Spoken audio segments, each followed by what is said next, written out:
자, 그래서 이제 저희가 교육을 지시할 건데 이 CNC 선반은요 교육 방식이 두 가지 방식으로 나눠져. 하나는 이론이 있고요. 그다음에 하나는 실습이 있습니다. 두 가지 나눠지고 이론이라는 거는 여기가 이제 앞으로 렌시 프로그램을 말하는 거고요. 그다음에 실습이라는 거는 조작, 자동운전이라고 합니다. 자동운전을 배울 거예요.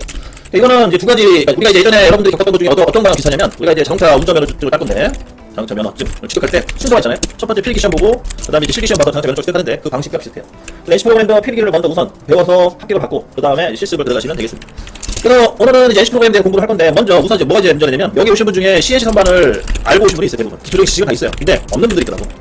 예전에 제가 교육할 때 이제 선반하니까 주로 어떤 걸 생각하시냐면 그 부엌에 보시게 되면 그 올려놓는 선반 있죠. 그걸 생각하시는 분들이 간혹 있었고, 그러니까 이게 선반이라는 단어 자체가 용어를 되게 좀 낯설게 그러니까 처음 보는 분들이 좀 있더라고요. 그런 것 때문에 이제 좀 기초적인 설명을 드려야 되는데, 그래서 그 선반 있잖아요. 그 선반을 기본적으로 설명할 때 이제 뭐라고 그러냐면 선반이라는 거는 먼저 재료가요. 재료가 주로 원기둥이에요. 원기둥 형태를 유지하고 있고, 먹살이 원기둥을 깐 건 아니고요. 단어를 깎을 수가 있어요. 주로 원기둥을 이제 유지하고 있고, 그 다음에 이제 특징이 뭐냐? 재료가 회전을 해요. 재료가 회전을 하는 장기고, 그 다음 공구가 고정인 상태에서 어느 축? X축과 Z축 방향으로 각각 이동하면서 깎는 그런 장비를 이제 선반이라고 합니다.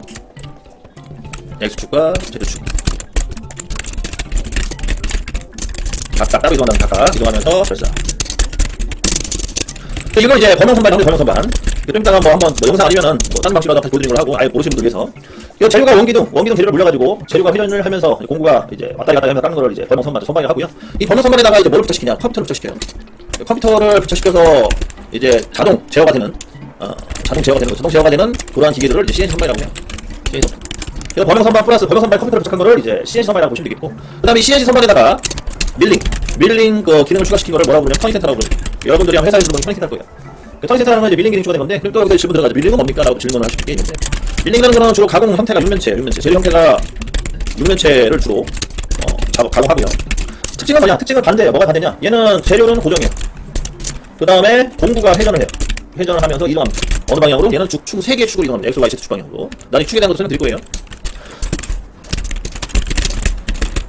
이게 밀링 기능이에요. 그래서 선반 밀링을 구분질 때 제일 쉽게 구분하는 방법은 어떤 게 회전을 하냐? 그게 제일 기준입니다. 그래서 무조건 재료가 회전을 하면 무조건 선반으로 보시면 되겠고, 그 다음에 공구가 회전을 하면 무조건 밀링으로 보시면 돼요. 이런 거를 접촉식 가공이라고 하고, 다른 말은 직접 가공이라고 합니다. 접촉식 가공이 있고 비접촉식 가공이 있는데, 비접촉식 가공이라는 거는 여러분들이 아마 아시겠죠. 와이어 커팅이라든지 슈퍼드릴 방정기라는 그런 기계가 있는데 그런 걸 비접촉식 가공이라고 하고, 그걸 간접 가공이라고 하거든요. 그래서 여러분들이 직접 가공을 배우는데, 직접 가공의 특징은 무조건 뭐가 필요하냐? 회전이 필요해요. 회전을 안 시키는 가공은 저희 쪽과 거의 다른 그런 개념으로 보시면 돼요. 주로 프레스 쪽에 해당되는데요. 눌러서 만드는 형상. 그래서 이렇게 이제 간단하게 CNC 선반을 설명드리고요. 그럼 CNC 선반은 구성이 주로 뭘로 되어 있냐면, 첫 번째 컨트롤러로 되어 있고요. 컨트롤러가 이제 컴퓨터라고 보시면 돼요. 그 다음에 두 번째가 주축대라고 하는데, 스핀들. 그 다음에 공구대가 필요하겠죠? 공구대. 그 다음에 뭐 심압대 이렇게 나오는데, 실제로 우리가 필요한 건 이 3개 정도 됩니다. 그래서 컨트롤러와 주축대와 공구대.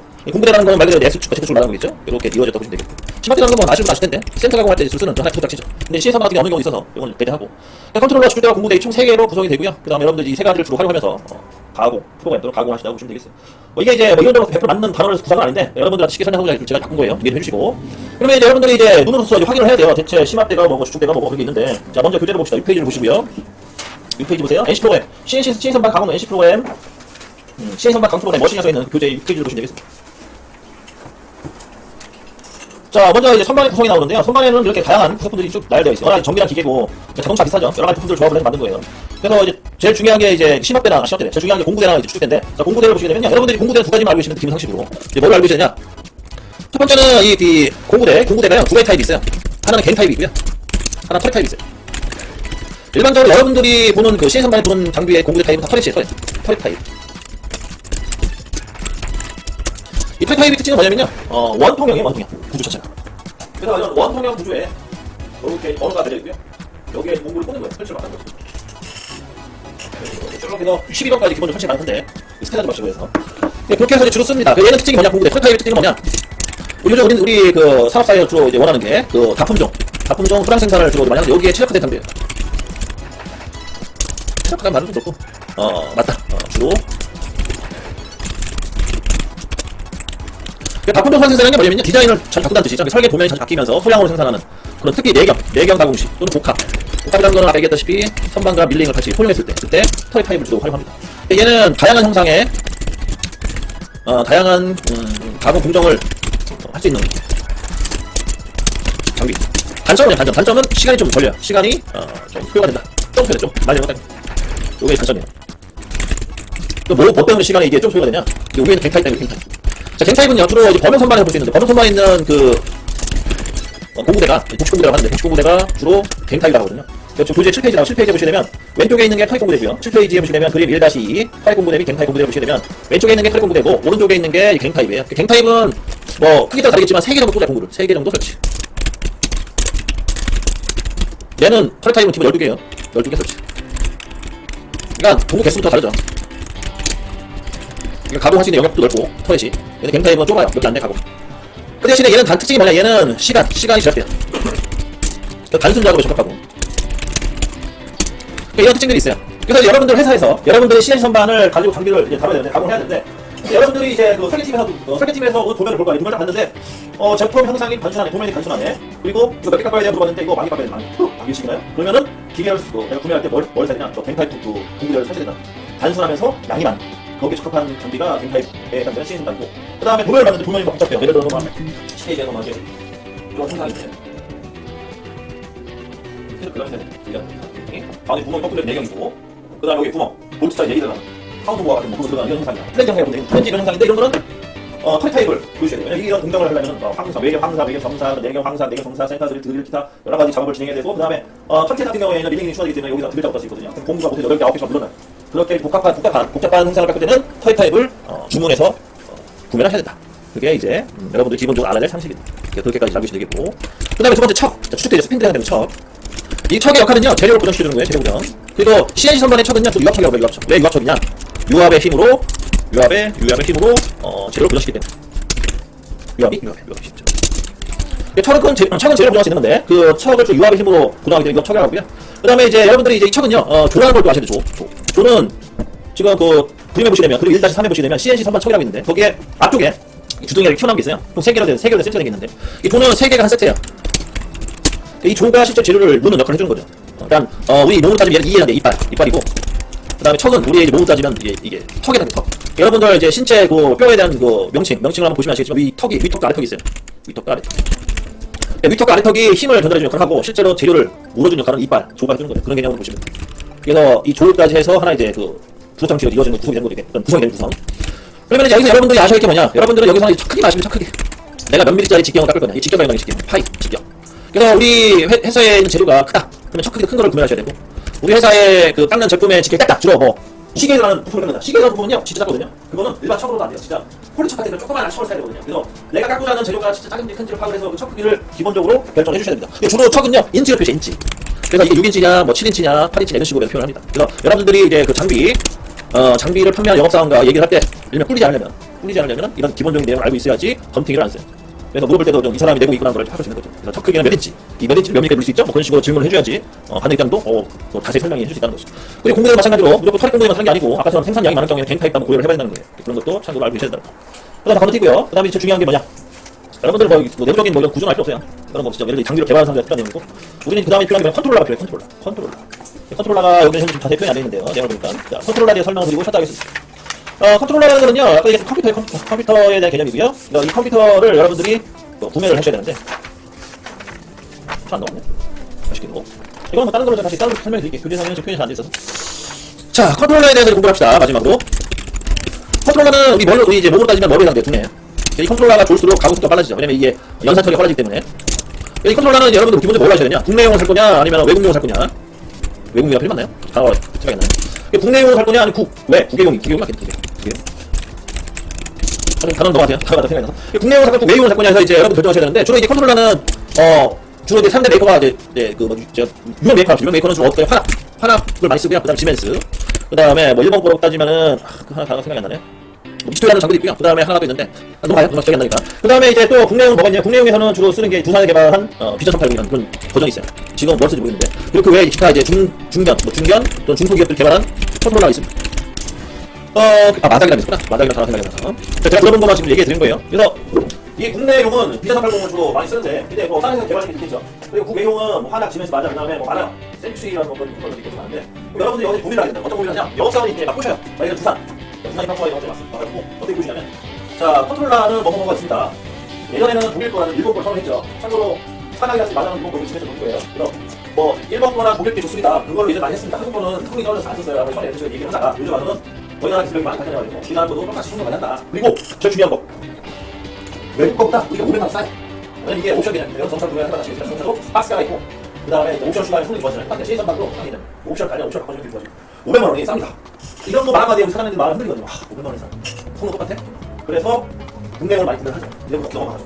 근데 이 CA사가 대통령이 오래 있던 분들은 그런 영업 상태에 안 좋아요. 그냥 국내용이 싸다는 걸 알고 있지만 국내용을 구매하게 되면 그 다음 주에 하나의 평화이 생겨요. 어떤 평화이 생기냐? 첫째 뭐냐면 우리 이쪽 CA 선박 계통은요 작업자가 많지 않아요. 경력 직군이 많지 않습니다. 여러분들 지금 배우는 이유도 일할 사람이 없다 보니까 여러분 지금 배우시는 거예요. 만약에 내가 일할 사람이 풀받아 나 대신에 그러면 굳이 뭐 이거 내가 필요가 없어요. 그 돈이 20이 되거든. 근데 일할 사람이 없다 보니까 자기 수가 배우는 거거든요.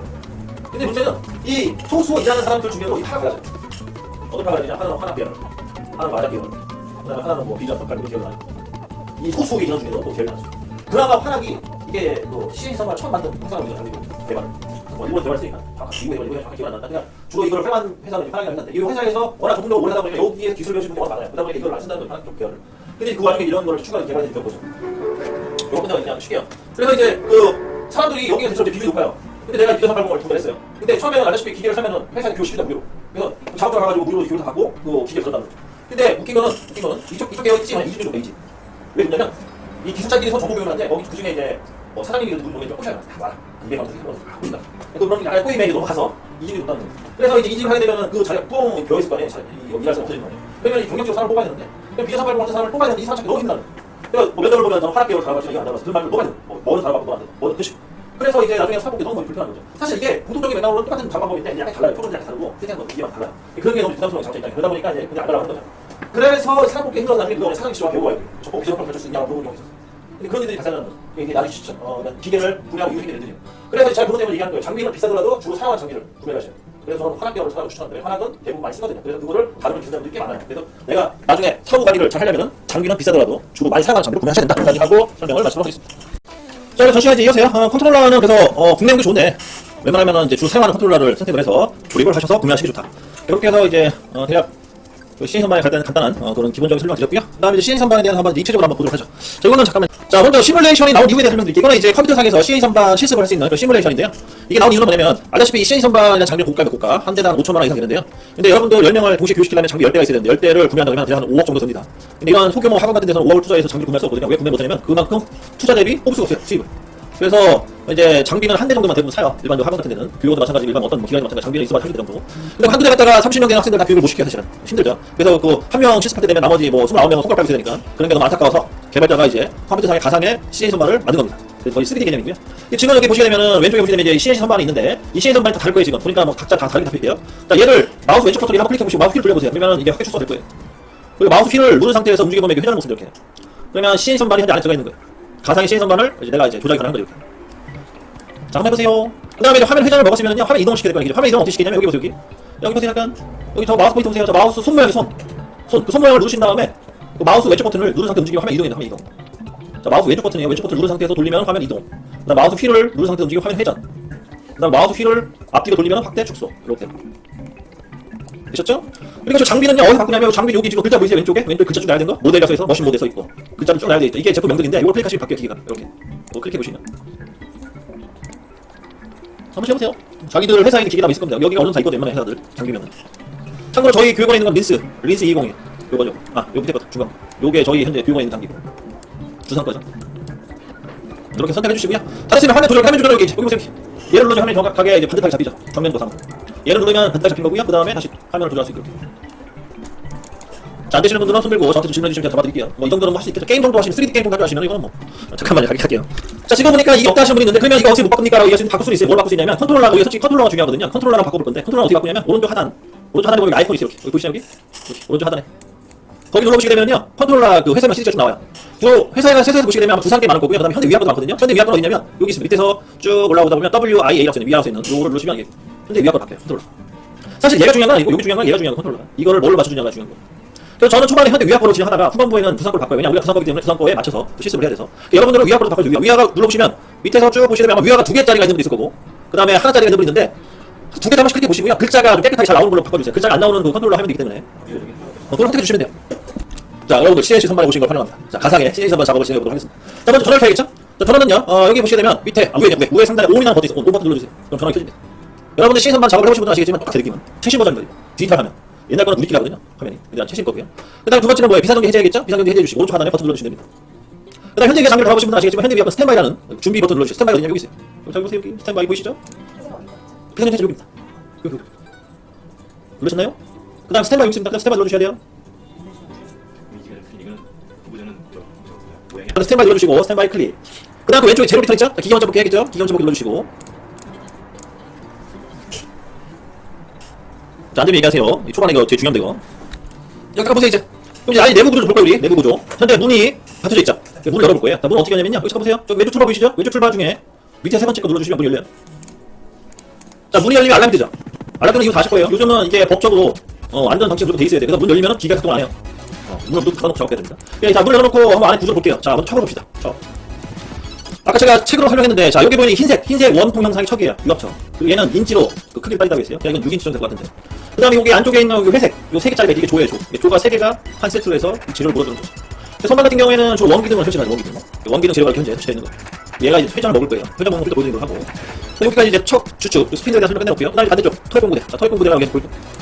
자, 여러분들 토익 공부대가요. 여기 밑에 있는 분도 있을 밑에. 요 밑에. 지금 밑에 있는 분도 아마 있을 거라 생각되는데. 아니면은 전 기수가 앉아있는 자리에 앉으신 분들은 아마 더 위에 있을 거예요. 이게 이제 오른손 잡히기냐 왼손 잡히기냐 그 개념인데 일반적으로 검은 선반 왼손 잡히기예요. 왼손. 여기가 공부대가 밑에 있어요. 밑에. 근데 이제 시인선반 같은 경우 공부대가 들고 위에 있죠. 이걸 오른손 잡히기라고 합니다. 이 공구대를 보시게 되면 공구대의 번호가 1번부터 12번까지 있는 게 확인됩니다.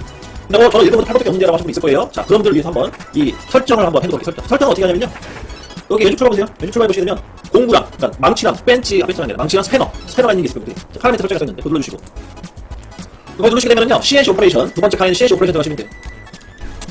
자, CNC 오퍼레이션 들어가셨죠? 거기에 보시게 되면 툴 포스트 포지션이 있을 거예요. 거기가 현재 전면부와 후면부가 있죠?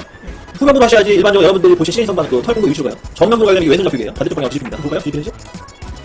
뒤집히는 티 안 나네, 이게 뒤집히고요, 지금. 원래 여기 밑에 좀 들어가야 되는데 티 안 나네. 잠깐만요. 요거를 봐야 확인이 되겠네. 잠깐만 기다려주세요. 얘는 티가 안 나네요. 자, 이거는 제가 다시 확인해보겠습니다. 버전에 따라 다른가 봐요. 옛날 버전은 뒤집히로 확인했는데 이게 뒤집히지가 않습니다, 지금. 나중에 잠깐만, 이거 잠깐만, 왜안 바뀌지? 왜 안 바뀌지? 근데 뛸게요. 이거 원래 바뀌어야 안 바뀌네요. 희한하네. 바뀌어줘야 된다, 바뀌어가지고. 안 바뀌는 게 좋아요. 걔 바뀌면서 필요해지니까. 자, 하여튼 여기 툴, 포스트 포지션, 후면과 마우스 체크하시면 되겠고요. 그 다음에 툴 포지션 번호 있죠? 번호 12개 번호를 체크하시면 되겠습니다. 그러면은 여러분들이 회사에서 쓰는 그, 설정과 똑같은 동일한 설정이 되는 거고요. 그 다음에 다른 거는, 손댈만한 거는, 그 프로그래밍 한번 가보시겠어요? 네 번째 줄 프로그래밍, 세 번째 프로그래밍, 그 다음 네 번째 프로그래밍. 거기 보시게 되면은, 점을 찍은 거, 안 찍은 거에 대한 어떤 결과를 나게 할 거냐고 물어보는 거예요. 근데 아다시피 우리는 점을 안 찍으면 불량이 나야 돼요. 점을 찍게 되면, 점을 안 찍었는데도 점을 찍은 것도 인식을 해버리면 이 불량이 났는지 안 났는지 파악이 안 됩니다. 그거를, 체크한다는 건데, X100을 입력하면 X0.1로 인식을 한다. 이게 원래 맞는 거예요. 근데 선택하지 않으면 X100은 인식한다. 그렇게 잡혀있거든요. 그래서 제가 보기에는, 체크를 하는 게 맞아요. 체크를 해야지 불량 난다는 확인이 가능하거든요. 이거 체크를 해주시고. 나중에 수업 시간에 설명하겠지만 이 점이 되게 중요한 역할을 하거든요. 그것 때문에 체크 한번 해주셔야 되겠고요. 일단 나머지는 이제 필요 없는데, 속도 설정 가보시게 되면은, 오퍼레이션 스텝이 있고, 오퍼레이션 그래픽 가속, 그 다음에 디스플레이 품질이 있는데, 이건 최대한 좁게끔 해주시면 좋아요. 최대한 풀로. 그 다음에 이제 초기 다이얼 설정. 이거는 뭐, 특별히 문제 없을 것 같고, 그 다음에 색 설정. 색 설정에 그 경로 색상 있잖아요. 경로 색상. 마지막 단계의 경로 색상. 여러분들 오른쪽 보시게 되면은, 이거 다 색깔이 이 색깔이죠, 지금. 이거를 바꿔볼게요. 이걸 첫 번째 클릭하신 다음에 더블 클릭하시면은 색깔 바꿀 수가 있거든요. 그래서 아무거나 선택하신 다음에 바꿔주세요, 색깔. 이 공구마다 절삭 색깔을 달리한다는 뜻이. 그럼 나중에 구분하기 편해요. 아무거나 하시면 색깔 다르게, 아무거나. 그렇게까지만 맞춰주시면 되겠고요. 여러분들한테 왼손 잡히기, 오른손 잡히기 차이점 보여드리려고 했는데 잘 안돼서 순간 당했는데, 이건 나중에 혹시 제가 연구 좀 해볼게요. 이게 왜 좀 안되는지 계속 파악이 안되다 보니까.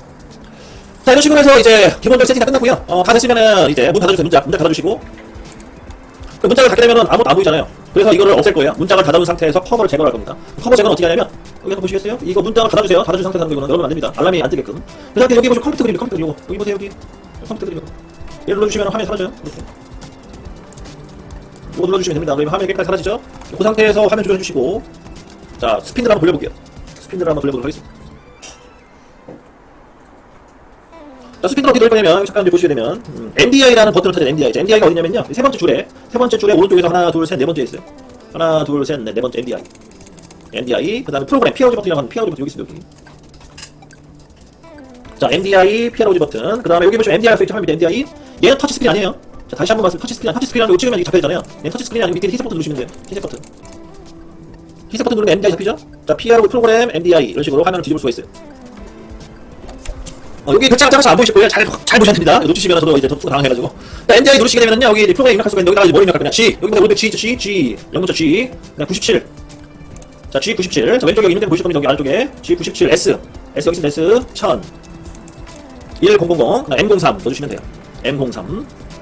G97, S1000에 M03. 영문자 5와 숫자 0을 잘 구분하셔야겠고요. 혹시 입력하다가 틀리신 분들은 뭘 누르시냐? 여기 보면 CAN, 캔슬이라고 캔슬, CAN.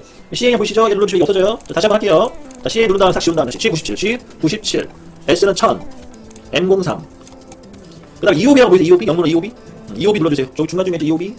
그 다음에 EOB, 그 다음에 인서트. 자, 인서트 여기 있어, 여기. 인서트 키 여기 보이시죠? 델리트 키 옆에 인서트 키. 자, 눈 크게 뜨세요. 그러면 왼쪽에 이렇게, 여기 삽입이 될 겁니다, 이렇게. 인서트라는 게 삽입이라는 뜻이잖아요. 삽입이 됐다. 자, 다시 한번 하겠습니다. G97, S는 1000, M03, EOB, 그 다음에 인서트. 그 다음에 명령어가 들어간 겁니다. 명령어가 입력 계신 분들은 왼쪽 하단에 있는 여기 스타트 버튼, 녹색 스타트 버튼. 얘를 눌러주시면은, 스타트 버튼 보이시죠? 누르시면 이렇게 볼 거예요. 자, 척의 역할은 회전 역할이에요. 그렇게 이해하시면 되겠고요. 초반으로 넘어가서. 자, 우리가 지금까지 했던 게 이제 CNC 선발 가족적으로 경험을 해본 거예요. CNC 선발이 어떤 식으로 작동하는지에 대해서. 그러면 이제 금방 배웠던 거 한번 이제 풀이 한번 해볼게요. 자, 먼저 우리가 공부했던 게 G97이라는 프로그램을 집어넣었죠? G97. S1000, M03이라는 코드를 집어넣습니다. 이게 무슨 뜻이냐면, 이게 이제 언어예요, 언어, 기계 언어. 우리는 앞으로 기계 언어라는 걸 배울 건데, 기계 언어를 우리가 현재 만든 겁니다. 그래서 여러분들이 외국어를 공부하잖아요. 우리는 그 CNC 선발을 잘 다루기 위해서는 이제 기계 언어를 익혀주셔야 돼요. 이게 왜 언어가 됐냐? 자, 이건 이제 또 설명하겠습니다. 먼저 이제, 우리 그 한국에 있는 이 기계 분야, 기초 산업이 발전에 대해서 여러분들이 좀 아셔야 되는데, 원래 우리 그 이 기술 같은 건요, 전수를 어떻게 받았냐면 인간한테 전수를 받는 방식으로 이 기계, 그러니까 기술 전수를 했어요. 인간한테. 그러면 인간들 여러 종류의 사람들이 있겠죠. 그럼 우리 한국 사람이 한국 사람한테 기술을 전수받았어요. 저희 아버님 세대쯤. 저희 아버님이 한 2년 정도 되니까 70대 정도. 그 시대에는 이런 식으로 기술을 전수받은 거죠. 근데 이제 알다시피 저희 아버지는 이렇게 아시지만 저희 그 사장님들, 제 그 또래 사장님 얘기 들어보면 자기는 기술 배울 때 너무 힘들게 배웠다는 거예요. 아, 나는 기술 너무 힘들게 배웠어. 그러니까 이 고통을 누구한테 주고 싶지 않아요? 자식한테 주고 싶지 않다고 하더라고요. 그래서 자식들한테는 이 기술을 배우지 마라. 그래서 딴 직장을 얻어라 해서 대부분 저희가 이 기술을 전수를 안 받고 계속 이제 흐지부지 없어지게 된 거죠, 계속. 근데 이제 문제는 뭐 10개의 기업 중에 한두 개 기업이 이렇게 사라지는 건 상관없지만 못해도 두세 개는 기본적으로 이 가공하는 그 기업들이 살아있어야지 기술이 계속 뭐 제품이 생산되고 우리 기초 산업이 되는 거거든요. 그러니까 어쩔 수 없이 이걸 해내려고 회사는 있어요. 없어져도 되는 회사가 있고 이 회사가 없어져 버리면 우리 산업에 큰 타격을 받는 회사들이 있거든요. 그런 회사는 어떻게 명령을 이겨나가야 돼요. 근데 문제는 기술을 안 받으려고 해요. 우리 자녀들이. 그러다 보니까 이제 이게 어떤 식으로 바뀌냐? 한국이 이제 뭘 국적이 바뀌는 거죠, 외국. 대부분 기술을 전수받는 사람이 동남아 쪽으로 오는 거예요. 동남아 쪽에 있는 아시아 쪽. 왜냐면 우리가 뭐 저기 유럽에 가서 유럽 사람들 기술을 배우지 않으니까. 동남아 사람들이 와가지고 이제 기술을 이제 또 전수를 합니다. 그래 우리 한국에서 기술 전수를 안 받으니까. 그럼 여기서 이제 어떤 이제 애사가 생기냐? 한국과 한국인끼리 기술을 전수할 때는 아무 문제가 안 생겼던 게 갑자기 외국인이 나타나면서 문제가 생겨요. 그게 뭐냐? 언어라는 문제가 생기면 얘네들은 한국어를 모르잖아요. 기본 영어를 가지고 배우십니다. 저 또한 제가 2교대를 뛰면서 일한 적이 있는데 그때 이제 필리핀 도날드라는 친구랑 같이 일했거든요. 그 친구랑 일할 때 저도 영어를 못했지만 영어를 제가 배워가면서 그 친구랑 같이 일을 했어요. 그래서 제가 기억나는 황사기 영어로 뭐냐? 라픽이래요. 그 정사는 영어로 뭐냐? 피니쉬. 그래서 저한테 이렇게 영어를 서로 같이 공유하면서 이제 일을 했는데 그런 식으로 해서 영어를 가지고 기술을 전수한 거죠. 근데 문제는 이 외국인들은 어떤 문제가 있냐? 비자라는 게 문제가 있어요. 비자. 제가 알기로 5년 비자거든요. 5년을 채우면 5년이 지나면 다시 자기네 나라로 가야 돼요. 공부. 자기네 나라 돌아가는 겁니다. 들어가는 할게요. 그럼 이 사람들이 이제 1년 정도 있다 다시 이제 우리나라에 올 수 있는데 1년 쉬고. 그럼 이때 이 사람들이 우리나라에 와야 되는데 우리나라에 오냐? 대부분 안 온다는 거죠. 왜 안 오냐? 이 사람들이 영어가 되기 때문에 기술을 익히게 되면 이 사람들이 여기 안 오고 어디 가냐? 호주라든지 아니면 다른 선진국 간다는 거죠. 거기 달러로 돈을 받기 때문에 더 많은 돈을 벌 수 있대. 그래서 장점이 있는 거예요. 그러니까 저희 나라로 안 온다는 거죠. 계속 기술을 우리는 전수를 하지만 기술을 끊기는 거죠. 그러니까 그런 문제점이 또 생기는 거예요. 그러다 보니까 이제 나중에는 이제 어떤 식으로 이제 이 우리 기술 전수를 이제 어떤 식으로 바뀌냐? 인간에서 이제 전수하는 게 기계로 가는 거예요. 기계를 직접 전수를 하는 거예요. 기술 전수를. 여러분들이 CNC 선발을 배운다는 거는 여러분들이 그 CNC 선발을 나도 진짜 동료로 생각하셔야 돼요. 진짜 동료한테 일을 시킨다고 생각하는 일을. 그러면 아무것도 모르는 초짜가 왔어요. 초짜한테 일일이 설명해줘야 될까? 얘는 이렇게 깎아야 되고 얘는 뭐 이렇게 깎아야 되고 그걸 다 언어로 풀이를 해서 설명해줘야 되는데 문제는 그전에 한국어 또 영어로 다 통했던 것들이 이제 안 통해지잖아. 이래서 여기서 이제 뭘로 이제 여러분들이 이제 그걸 대응을 해야 되냐? 아까 얘기한 기계 언어로서 그 기계라는 친구한테 설명을 해주면서 작업을 진행해야 된다. 그렇게 해서 이제 이런 기계 언어라는 게 생긴 거예요. 그래서 여러분들이 처음에 이 G97 알파벳과 숫자로 이런 것들을 단순하게 생각했을 거예요. 단순하게. 하지만 이거는 다 언어. 우리가 영어와 일본어를 배우듯이 이걸 다 우리말로 해석이 다 가능하다는 겁니다. 그러면 G97이 뭐냐? G97 우리말 해석하면 이게 뭔 뜻이냐? 이게 RPM으로 회전을 시키는 거야. RPM 기준으로 회전. 그 RPM은 뭐냐? RPM이라는 거는 여러 단어로 쓰지만 제일 쉬운 거는 1분 동안 몇 바퀴예요? 1분 동안 몇 바퀴? 아니 60초 동안 몇 바퀴? 볼 거냐는 걸 물어보는 RPM. RPM으로 회전을 시킨다. RPM이라는 건 1분 동안 몇 바퀴다 라고 이제 이해하시면 되겠고요. 그 다음에 S1000이라는 건 뭐냐? S1000이라는 거는 이제 회전수 값을 넣어주는 거예요. 그럼 정리가 되죠? 자, G97 S1000, 1000rpm이라는 뜻이거든요. 1000rpm. 그러면 우리말로 해석하면 1분 동안 몇 바퀴 돈다는 거예요? 1분 동안 1000바퀴 돈다는 거. 그렇게 우리말로 해석이 되는 거고. 그러면 이렇게 하면 이게 뭐냐? 안 돌죠? 왜 안 도냐? 다시 CNC 선발로 물어봐요. 예를 들어서 이제 부장이 갑시다. 부장님, CNC 선발이 말한다 하면 돼요. 부장님, 내가 1분 동안 1000바퀴 돌아가는 건 이해했는데 얘를 시계 방향으로 돌려야 돼? 한 시계 방향으로 돌려야 돼? 라고 질문한다는 거죠. 그러면 또 여러분이 알려주셔야 돼. 그래? 얘를 시계 방향으로 돌려야 돼? 한 시계 방향으로 돌려야 돼? 그러면 나는 시계 방향으로 돌릴게. 그래서 나오게 M03이에요. 시계 방향으로 돌렸다. 시계 방향 회전. 이걸 따르면 동일형이라고 해요. 정해서. 그렇게 이제 이해를 하시면 됩니다. 그래서 여러분들이 앞으로 배울 AC 프로그램이라는 거는 간단하게 알파벳과 숫자로 이루어진 그런 단어를 배운다는 게 아니고 언어를 배운다는 거예요. 언어를 배우는 개념으로 하나씩 문장 해석을 할 수 있는 능력을 키우셔야 되고요. 이건 알다시피 여러분들 외국어 배우기 쉽지 않죠. 저 또한 외국어를 지금 공부를 해서 한 10년, 20년 공부를 하겠다 마음을 먹고 10년, 20년 잤지만 아직까지 영어를 못해요. 그래서 이게 아마 여러분들 쉽지 않은 작업입니다. 그러면 영어를 못한다고 공부를 안 포기하지 마시고 처음에 어떤 식으로 해야 되냐? 노트에다가 얘를 써서 해석하는 그 문장과 우리말로 만든 명령어와 그 다음에 AC 프로그램 만든 명령어를 같이 써가지고 비교해가면서 계속 이해를 하셔야 돼요. 그렇게 공부를 하셔야지만 나중에 어떤 문제점이 발생하냐? 응용력이 높아져가지고 어떤 문제점이 발생하냐면 새로운 도면 있죠? 새로운 도면이 왔을 때 그걸 해결할 수 있는 능력이 높아져요. 이거는 또 어떤 거랑 이제 뭐하고 연관이냐면 예전에 그런 게 있었어요. 예전에 그 시험계 공부를 나온 친구들이 컴퓨터 운영 선반 기능사 자격증을 취득하고 많이 나오는데 따기가 쉬우니까. 근데 이 친구들이 자격증을 취득하고 나와서 취업을 하면은 일을 못해요. 그래서 회사 가서 다시 온다는 거예요. 그다음 이 얘기를 듣고서 왜 그런 현상이 발생할까 연구 좀 했죠. 그럼 이 친구들은 그러면 AC 프로그램을 어떤 식으로 공부했냐? 공부하는 파괴를 이 친구가 암기를 외웠대요. 자, 도면을 보면 도면의 그 답, AC 프로그램 답이죠. AC 프로그램 답을 다 외웠다는 거예요. 그래서 이 도면에 대한 답은 다 알고 있어요. 하지만 새로운 도면이 오면은 그걸 다 짜지 못하는 거예요. 왜냐? 이 해석 능력이 없기 때문에. 그 친구들은 이 G97 S천의 앵구사위라는 걸 외우기만 했어요. 이게 정확히 뭔 말인지 몰라. 여기 예를 들어서 야 RPM을 800으로 줄여 라고 예를 들어 공동설계 변경이 일어났을 때 이거를 얘들이 수정 못한다는 저기 SPS 800이라는 단어가 어디까지 모른다는 그런 문제점이 생기는 거죠. 아예 진짜 모르지 않겠지만 이런 식으로 해석이 안 되면은 어떤 단순한 수정도 못한다는 거죠. 그러다 보니까 이 친구들이 회사 다시 배우는 그런 약간 웃기는 현상이 발생하는데 근데 저한테 배운 우리 수강생분들은 제가 그걸 꼭 꼬집어서 얘기해요. 회사에서는 항상 새로운 도면이 오기 때문에 프로그램을 암기해서는 안 되고 이런 식으로 해석을 해서 어떤 도면이 와도 다 응용을 해서 해결할 수 있는 그런 능력을 키우셔야 된다. 그렇게 제가 얘기를 하는 거죠. 여러분들도 마찬가지로 여러분들 제기자잖아요. 이거 배우는 이유가 뭐 있어요? 나는 사업을 하려고 배운다. 아니면 회사에서 예를 다른 업무 하고 있는데 거기 CA에서만 장비가 있는데 괜찮은 것 같아. 근데 작업자를 못 구하네. 내가 해서 하면 월급 또한 받을 수 있을 것 같고 뭔가 좋을 것 같다라고 해서 여기 오신 분들이 많거든요. 그러니까 그런 분들은 이제 회사의 항상 어떤 도면이 올지 모르기 때문에 거기에 대비를 해야 되기 때문에 이런 응용력을 많이 키우셔야 된다. 이게 핵심 포인트고요. 그래서 이렇게 해서 공부를 하시면 되겠고요. 그 다음에 이제 높게 하자면 G라는 거 있죠. G97. 자, G라는 거는요. 여기서 뭐라고 표현하면 알파벳이라고 안 해요. 이걸 여기서 뭐라고 해요? 어디에 써갑니다. 주소라고 표현하시고요. 그 다음에 숫자라고 안 하고 이건 데이터라고 해요. G를 어드레스, 숫자를 데이터. 그 다음에 둘이 합쳐진 G97을 뭐라고 하는 얘를 워드라고 해요. 워드. 자, 워드가 우리말로 뭐죠? 단어라는 뜻입니다. 단어를 지금 만들었다는 거예요. 그 다음에 이 워드와 워드가 쭉 나열돼서 EOB. 자, 여기 EOB예요. 아까 EOB라는 단어 제가 얘기했는데 EOB가 엔드 오브 블럭이 앞에 엔드 오브 블럭. 블럭의 끝. 우리말 때 블럭이 끝이라는 뜻이에요. 그다음에 블럭의 끝이라는 거는 한글에서 따지면 마침표. 마침표라는 거예요. 그래서 항상 문장이 끝났을 때 EOB를 넣어주셔야 돼요. 한글에서 마침표 찍듯이. 그래서 G94 S천의 M03 EOB. EOB는 이거를 이제 우리 컴퓨터상 세미콜론이라고 했죠. 세미콜론. 영어 공부하네 지금. 컴퓨터 공부하고. 그래서 EOB 세미콜론을 찍어주면 문장이 끝난다. 그래서 이거를 이제 여기서 뭐라고 부르냐? 블럭이라고 합니다. 블럭. 이걸 하나의 블럭이라고. EOB를 찍으면 블럭이 되는 거예요. 블럭 쌓기. 그래서 C에서만 일명 AC 프로그램은 일명 블럭 쌓는 거야. 블럭 쌓기. 그 블럭을 쭉 잘 쌓아가지고 나중에 이제 프로그램 종료하면은 깨끗한 아주 잘 만들어진 AC 프로그램이 되는 거죠. 자, 그런 개념으로 이해하시면 되겠습니다. 여기까지 해서 시작할게요. 자, 그래서 이제 다시 한번 말씀드리지만 우리가 AC 프로그램을 배우는 건 AC 언어를 배운다라고 생각하시고 앞으로 AC 언어를 배울 수 있게 최대한 노력을 많이 해주시면 되겠습니다. 자, 그다음에 이제 여러분들이 그 AC 언어가 종류가 어떤 게 있는지 보셔야 되거든요. 그래서 여러분들 그 교재를 잠깐 보시게 되면 교재가 없는 분들은 네이버 하셔가지고 G코드 검색하시면 돼요. G코드 빡치게 다 나오니까 인터넷으로 봐서 없는데 그냥 한번 책이 있으니까 교재는 52페이지. 교재는 52페이지 하시면 되겠고요. 52페이지. 그리고 이런 이제 포털 사이트 구글이나 네이버도 가셔가지고 G코드라고 딱 치면 기타 G코드 나오겠지만 그 NCRD G코드 다 나와요. 아이고 기타 G코드가 나오네. 그러면 여기다 앞에다가 CNC 선반 G코드를 딱 치시면 우리가 이제 현재 책에 있는 모든 내용은 다 있거든요. 그래서 나 책이 없어서 공부가 안 될 것 같아요 하는 건 다 이제 앞으로 그런 거는 뭐 사실 변명이 안 되고 내가 관심만 있으면은 어디든 다 자료가 찾을 수가 있어요. 그래서 일단 자료 보시고 공부하시면 됩니다. 아무 때나 편돼서 보셔도 되고요. 그리고 여러분 핸드폰 스마트폰이잖아요. 뭐 옛날 투지폰이면 어쩔 수 없는데 스마트폰 핸드폰 검색해 보시면 지금 다 있기 때문에 굳이 요즘은 책이 꼭 필요는 없어요. 사실 책 안 보고 하셔도 자료는 다 찾을 수 있다 보시면 되겠고. 자, 거기 G코드를 볼까요? 52페이지 G코드. 책 없는 분 때문에 여기 좀 들어가야겠네요. 자, 여기 G코드인데 그 G코드 맨 앞쪽에 보시게 되면 G코드가 쭉 나열되어 있어요. 이게 하나의 다 단어들인데 근데 거기에 보시게 되면 별표가 쳐져 있는 게 별표가 안 쳐져 있는 게 있어요. 별표 쳐져 있는 게 안 쳐져 있는 게 있죠. 근데 별표가 쳐져 있다는 것은요, 그 자동 입력이에요. 그래서 주로 환경 설정에서 많이 활용하는 환경 설정. 옛날 기계 같은 경우에는요, 환경 설정을 다 수기로 입력해 다 했어요. 작업자가 다 알아서 했다는 거죠. 근데 요즘은 전원만 딱 키면 전원 온 그러면 바로 자동 입력이 돼버려요. 어떤 것만 별표 친 것만 별표가 있는 것들. 그래서 별표가 꽤 있죠. 그거 보시면 한 6개 정도 있네요. 그건 자동 입력이 된다는 거예요. 그 자동 입력이 된다는 거는 어떤 뜻이냐? AC 프로그램을 생략할 수 있다는 거죠. 그렇게 이해하시면 되겠고. 그 다음에 중간에 보시게 되면 그룹이라는 게 있어요. 그룹. 자, 그룹. 이 그룹은요, 이 G코드들을 이렇게 하나의 그룹을 묶어놓은 거예요. 여러 개의 G코드를 하나의 그룹을 묶어놓는 건데, 이 그룹이 하는 역할은 모달과 원샷을 구분시켜줘. 모달과 원샷. 모달과 원샷이 뭐냐? 모달과 원샷. 모달 G코드라는 게 있고,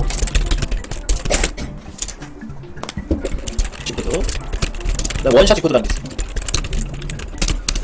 얘는 이제 술자리가 비슷해. 술자리에 있는 그 개념과 비슷한데, 모달이라는 거는 여러분들이 술자리 많이 참석해보셔서 아시겠지만, 이 술자리에 가시게 되면 그런 분들 있죠. 소주 한 잔을 받아놓고 그 술자리가 끝날 때까지 그 잔을 딱 지키시는 분이 있어요. 제사 앞에 놓고 약간 기도를 드리시는 분이 있어요. 그런 분이 있고, 그 다음에 원샷은 이건 우리 주당분들이 좋아하시는 건데, 딱 짠하고 원샷 그리고 머털기 이런 식으로 해서 술을 깔끔하게 비우시는 분들 있죠. 그런 개념이에요. 그래서 이 모달은 영원히 가는 개념이에요. 영원히 쭉 가는 개념이고, 그 다음에 얘는 바로 삭제 그런 개념입니다. 그리고 원샷은요, 원샷 코드 같은 경우에는 내가 필요한 계속 입력 필요해. 계속 입력. 모달은 한 번만 입력하면 자동으로 쭉 가기 때문에 굳이 입력할 필요가 없다. 그런 방식이고요. 그리고 모달 같은 경우에는 누가 좋아하냐? 얘는 당연히 인간이 좋아하겠죠. 한 번 쓰고 그냥 자동 가니까. 원샷은 누가 좋아하냐? 원샷은 기계가 좋아. 기계는요, 모든 프로그램을 다 입력해주는 걸 좋아해요. 생략이라는 개념이 없어요. 기계는 다 입력해줘야 돼요. 다만 우리 눈에 안 보일 뿐이지 기계는 모든 프로그램 다 입력돼 있어요. 그걸 좋아한다. 그러면 모달과 원샷을 구분 지어야 되잖아요. 구분은 어떻게 되냐? 자, 먼저 원샷 먼저 갑시다. 원샷은요, 그룹 번호가 00만 해당돼요. 그룹 번호가 00일 경우만 해당이 됩니다. 그래서 그 교재 보시게 되면, 아니면 직구 인터넷 보시게 되면, 00 그룹이 있거든요. 가끔 하나씩 보여요, 00 그룹. 자, 1, 0, 6, 9, 8, 0, 0 쭉 나와있죠. 책에서도 01, 00, 06, 04, 08, 00 나와있죠. 거기에 00 그룹은 다 원샷이라고 보시면 원샷 G코드다. 00 그룹은 그렇게 보시면 되겠고요. 그 다음에 이제 모달은 00 외에 나머지 그룹을 다 모달이라고 합니다. 00 빼놓고 나머지 1번부터 몇 번까지 있냐? 책에서는 그룹 번호가 몇 번까지 있냐면 8번까지 있는 거예요. 8번. 다 모달이에요. 시계에서 00 아닌 모든 번호는 다 모달이에요. 또 왜 모달이 맞냐? 당연히 이 시계에서만의 장비는 인간을 쉽게 일하게끔 편하게 일하게끔 해서 나온 장비이기 때문에 무조건 인간 위주로 몸이 구성되어 있습니다. 인간이 최대한 편리하게 일할 수 있게끔. 그래서 인간 편의주의로 되어 있기 때문에 당연히 모달 그룹이 많을 수밖에 없어요. 그렇게 이해하시면 되겠고, 그 내용은 지금 53페이지 하나 있죠. 그거 보시면 되겠고요. 그 다음에 이제 그 기능. 자, 기능이라는 건 뭐 설명이니까 설명은 쭉 그냥 보시면 되겠고요. 여러분들 여기서 이제 뭐를 보셔야 되냐? 자, 지도 빼고 보시면 여러분들이 봐야 할 G코드는 뭐가 있냐? 먼저 G20과 G21을 먼저 보시고요. 그걸 먼저 보셔야 돼요. G20은 이거 G20, G21은 뭐냐면 단위 설정이에요. 우리는 밀리미터 단위와 인치 단위를 쓰는데 우리 대한민국은 밀리미터 단위를 씁니다. 밀리미터로 선택을 해주셔야 돼요. 밀리미터가 어떤 거냐? G21이 밀리미터가 되겠죠. 그다음 G20은 인치가 돼요. CN선반은 인치 가공도 가능하고 그다음에 밀리미터 가공도 가능하다라고 보시면 되겠습니다. 그거를 환경 설정에서 제어를 해주는 거죠. 그래서 우리나라는 주로 밀리미터 쓰기 때문에 거기 별표 쳐져 있죠. 별표. 이렇게 더 이해하시면 되겠고요. 그 다음에 또 여러분들이 또 기본적으로 아셔야 될 거, 또 옆에 장 보시게 되면 거기 보시게 되면 G98하고 G99가 있어요. 이거는 이송단위 설정인데, 이송단위 아까 필요수였죠? 이거는 이제 공구를 말하는 공구 이송단. CNC 선반은요, 뭐 머신 센터도 마찬가지로 공구 이송단위가 두 가지 방식이 있어요. 하나는 분당 이송이 있고요. 또 하나는 회전당 이송이 있어요. 그러면 G98 같은 경우는 분당 이송이 분당. 1분 동안 몇 밀리미터 갈 거냐? 우리말로 해석하실 거면 1분 동안 너 몇 밀리미터 갈래? 물어보는 거예요. 그 다음에 G99는 너 1회전 동안 몇 밀리미터 갈래? 물어보는 거예요. 그래서 회전으로 갈 거냐? 주축이 스핀들 가는 거예요. 스핀들. 아니 재료가 한 바퀴 돌 때 몇 밀리 갈래? 아니면 시간을 지어놓고 시간 동안 몇 밀리 갈래? 그걸 물어보는 거거든요. CNC 선반 같은 게 두 가지 어떤 말 쓰냐? 투자를 많이 쓰죠. 그래서 얘가 CNC 선반에 해당되는 거고요. 그러면 앞쪽은 뭐냐? 앞쪽은 머신이 센터에서 쓰는 거. 아니면 등록을 맞추면 이제 CNC 빌딩에서 많이 쓰는 거죠. 참고로 여러분들이 지식 중에 말씀을 드리자면 족보가 있는데, 이 족보는 뭐 1세대, 2세대, 3세대 좀 나눠야 되는데, 먼저 범용 선반 밀링이 있고요. 1세대가. 2세대는 NC 선반 밀링이 있어요. 3세대가 CNC 선반, 그 다음에 밀링이 있고요. 그 다음에 4세대는 없어요. 4세대는 밀링만 있어요. 밀링이 뭐냐? 머신 센터라는 게 나왔어요. 이 머신 센터와 그냥 CNC 선반 같이 한 거죠. 이렇게. 근데 등급을 따지면은 CNC 선반, CNC 밀링을 얘기하시기 맞고, 이게 여러분들 풍경마다 얘기해 주는 거예요. 그 다음에 이제 그 다음 세대가 뭐가 왔냐? 여기서 CNC 선반은 터닝 센터라는 게 이제 나왔고, 머신 센터는 오축 가공기가 나온 오축 머신 센터. 이런 식으로 족보가 발표됐다고 보시면 돼요. 그래서 자격증은 다 여기 기준을 맞추는 거고, 자격증은 여기 등급하는 게 CNC 선반, CNC 밀링. 이 머신 센터라는 개념은요, 다른 건 하나도 없고 연속적인 작업이 가능한 그런 장비를 말하는 거거든요. 그래서 이거를 이제 여기서 ATC라고 하는데, 자동 공구 장치, 자동으로 공구를 교체하는 장치가 있으면 그 머신 센터라고 합니다. 그래서 자동 공구 장치가 없으면 CNC 밀링이 나거든요. 족보가 되는 거예요. 그런 식으로 이제 그냥 보시면 되겠고. 하여간 뭐 전체적으로 기본적인 개념 알고 계시면 되겠죠. 이렇게 해서 이해하시면 되겠고, 그러면 이 두 가지 정도는 알고 계셔야 돼요. 그래서 앞으로 프로그램 짤 때 무조건 G21, G99는 넣어주셔야 된다. 그렇게 이제 이해하시면 되겠습니다. 그 다음에 인터넷 들어가세요. 왜냐면 이제 요 교재는 없어요. 교재는 그거 없는 게 아쉬운데 뭐가 없냐면 G54라는 게 없어요. G54. 이 G54라는 게 긍정 좌표인데, 이거를 다른 말로 원점 설정이라고 해요. 그러면 또 우리 또 처음 배우신 분들은 원점이 뭐죠? 라고 질문하시는 분들, 원점은 X형, Y형, Z형을 말하는 겁니다. 그리고 흔히 이걸 뭐라고 부르냐? 시작점이라고 부르죠. 그래서 시작점이 원점이고요. 원점은 틀리하자면 X형, Y형, Z형이고요. 그 원점을 잡아준다는 거죠. 그 잡아주는 코드가 G54라는 거고. 그러면 G54가 왜 없냐? 이 교재를 만드신 분이 옛날 분이라서 그래요. 옛날 분. 아니면은 제 개인적인 생각인데, 어디서 그냥 짜증나면 그 내용 잘 모르는 거냐면, 지금 이 CA 선반 발전 속도를 못 따라가는 거죠. 그러니까 흐름이라는 게 있어요. 흐름. 기본적인 것만 집어넣고 앞으로 이 기술이 발전할수록 뭔가 흐름을 따라가야 되는데 그걸 놓쳐버린 거예요. 엄청난 실수한 거예요, 사실. 그럼 거기에 이제 뭐가 있냐면, 이 교재상에서 이제 있는 가정 중에 뭐가 이거랑 동일한 방법이고, 그 G92라는 게 G92. G92가 아니구나. G92 말고 잠깐만요, 좀 봅시다. G50이네요. 저 순간 헷갈렸습니다. G50으로 오세요. 자, G50이라는 G 코드를 보시게 되면 거기에 뜻이 있죠. 뭐라고 써있냐. 공작물 작곡의 설정 및 주축 최고의 전수 지정이라는 게 있어요. 교재부터 53페이지에 G 코드 1라운드 보시게 되면 G50에 그 뜻이 있거든. 이 공작물 작곡이라는 게 요 기능이 이거. 똑같은 거예요. 이게 이념. 근데 이 G50은요, 옛날 방식이에요, 옛날 방식. 진짜 옛날 방식이에요. 왜냐? 제가 CNC 선반을 97년도에 처음 배웠는데, 96년도에 배웠구나. 제가 98년도에 메달 땄으니까, 98년도에 3학년 때였거든요. 3학년 때 메달 땄으니까, 제가 1학년, 고등학교 1학년 2학기 때부터 CNC 선반 처음 접했으니까, 98, 97, 96년도. 96년도에 CNC 선반을 배우는데, 제가 배운 거예요. 그때도 G50을 안 썼어요. 그때도 전 G50따로 배웠거든요. 그러니까, 엄청 옛날 방식이죠. 옛날 방식에 대한 내용을 그대로 기재한 거죠. 몇 년씩인데. 그러니까 참 말도 안 되는 얘기고. 그러니까 G54라는 것도 많이 씁니다. 아니면 워크시프트라는 기능을 많이 써요. 그 워크시프트라는 것도 기회가 되면 설명드릴 텐데. 워크시프트는 G54 두 가지 중에 하나 쓴다. 근데 G54라는 게 없어요, 책에. 그래서 제가 인터넷을 돌아가는 거고. 인터넷을 찾아보면 G54라는 게 있는데 여기도 없네. 찾다 다 있는데요. 제가 이건 회사에서 나눠준 G코드 일람표를 가지고 다시 설명을 드릴게요. 이 G54라는 것은 주로 터닝센터에서 많이 활용하거든요. 터닝센터. 거기에 들어가는 내용인데 아쉽게도 없습니다. 근데 G54 기재보세요. G54를 많이 쓴다. G54라는 게 지금 나와있는 공작물 작곡의 설정 및 원점 설정을 한다는 뜻입니다. 그럼 이 G54라는 거는 어떤 그런 기능이냐? 여기 보시면 여기 한번 보세요. 이제 이거 가지고 할게요. 요 재료 있잖아요. 요 재료에다가 이제 원점을 잡아야 돼. 원점. 또 시작점을 잡아야 되거든요. 근데 이 시작점은 항상 달라요. 왜 다르냐? 잠깐 보시면 이 소재가 있잖아요. 이 소재가 앞으로 튀어나올 수도 있고 이렇게. 자, 소재 앞으로 튀어나오죠 지금? 앞으로 뒤로 들어갈 수도 있어요. 그러니까 소재의 길이에 따라서 아니면 소재의 설치에 따라서 이게 뭐랄까 하거든요. 그럼 당연히 이 재료의 여기 요 단면의 시작점은 항상 달라지겠죠. 그거를 여러분들이 잡아주셔야 되거든요. 자, 여기 이제 잠깐 보시면 여기 XZ라는 요 좌표에 보이시죠? 거기 왼쪽으로 눌러도 왼쪽 버튼을. 2차로 보일 거예요. 2차로 보시면 사실 제어하기 편할 겁니다. 이렇게 보시면 자, 재료가 앞으로 튀어나왔다 뒤로 하시죠? 여기 요 버튼 두 개 누르시면 돼요. 조작하실 때 여러분들도 하십니다. 한번 해보시고. 저는 빼버리더니만 창이 바뀌어버려. 안 껴지나? 되셨나요? 다 되셨으면은 원점을 잡는 건데 원점은 G54에 잡는다고 했어요. G54라는 건 어디 있냐면 잠깐 보시면 아까 우리 PROG 버튼 눌러봤죠? PROG 버튼 이거. PROG 버튼에 오른쪽에 보시면 옵셋이라는 영문자가 보이고 옵셋 이렇게 옵셋. 옵셋 보이시나요? 옵셋? 그 다음에 여기 밑에 워크가 되죠. 워크 WORKT 워크. 이게 이제 작업 좌표겠죠. 공감 좌표가 뜻인데 그 밑에 있는 흰색 버튼 눌러보시면 이렇게 창이 떠요. 거기 보시면 G54라고 써있죠. G54. 그리고 밑에 G54라고 써있죠. 여기다가 이제 값을 집어넣어서 세팅하거든요. 0점을 잡아준다는 겁니다. 여기에 값을 집어넣으면은 이제 그 위치를 X형, Z형으로 쓰겠다는 뜻입니다. 그러면 이제 여기다 이제 넣어주는 이게 요즘 쓰는 방식이에요. 요즘 쓰는 방식이고 그 다음에 워크시프트라는 건 어딨냐면 워크시프트라는 게 또 어디냐면요. 잠깐만요. 워크로 들어가셔서 워크에 잠깐 이거 한번 체크 좀 하고요. 워크 그거 같은데 저기 다시 한번요. 그 옵셋에 방향키 눌러보시면 방향키 오른쪽 방향키 눌러보시면 워크가 뜰 거예요. 아까 워크 눌러보시고요. 워크 누른 상태에서 오른쪽 방향키 눌러보시면 한 번, 두 번. 여기 WK 시프트가 써있는 게 있을 거예요. 워크시프트라는 거 가지고 그 밑에 있는 흰색 버튼 눌러주시면 요게 워크시프트 화면이에요. 현장에서는 이 워크시프트를 써서 원점을 잡던가 아니면은 아까처럼 G54를 가지고 싶던 둘 중에 하나를 가지고 잡습니다. 근데 저는 G54를 선호해요. 왜냐면 이 G54 개념 알고 계시면 뭐가 좋냐? 머신 센터를 배울 때도 좋아요. 그러니까 머신 센터도 배우고 CNC 선반도 배우고 하려면 이 G54를 최대한 활용하세요. 그러면 이게 연결고리가 있기 때문에 훨씬 배우기가 좋다. 훨씬 이해하기가 좋다는 겁니다. G54라는 점 보시고요. 그러면 이 G54에 들어가는 SZ 다 봅시다. G54에 보니까 G54를 보니까 여기에 X와 Z라는 게 있고요. 거기에 값이 들어가 있어요. 값이 마이너스 270, 마이너스 464 정도 들어가 있는데 여기에 마이너스 270, 마이너스 460 들어가 있습니다. 그래서 제가 이제 교육하다 보면은 여러분들이 이해가 안 되는 부분이 이거예요. 자, G54라는 게 원점을 잡는 거예요. 원점은 기계가 진짜 좋습니다. 왜 기계가 진짜 잡냐? 재료가 앞으로 튀어나올 수도 있고 들어갈 수도 있기 때문에 이건 작업자가 이렇게 공구를 갖다 대가지고 그 단면을 깎은 다음에 여기 위치를 이거 CNC만 알려줘야 되는 거거든요. 단면을 친 다음에 이 위치값을 알려주는 건데 이 위치값이라는 게 요걸 말하는 거 G54에 요 내용 요걸 말하는 거 지금 요 값이요. 요 현재 위치값을 말하는 거 SZ 위치값.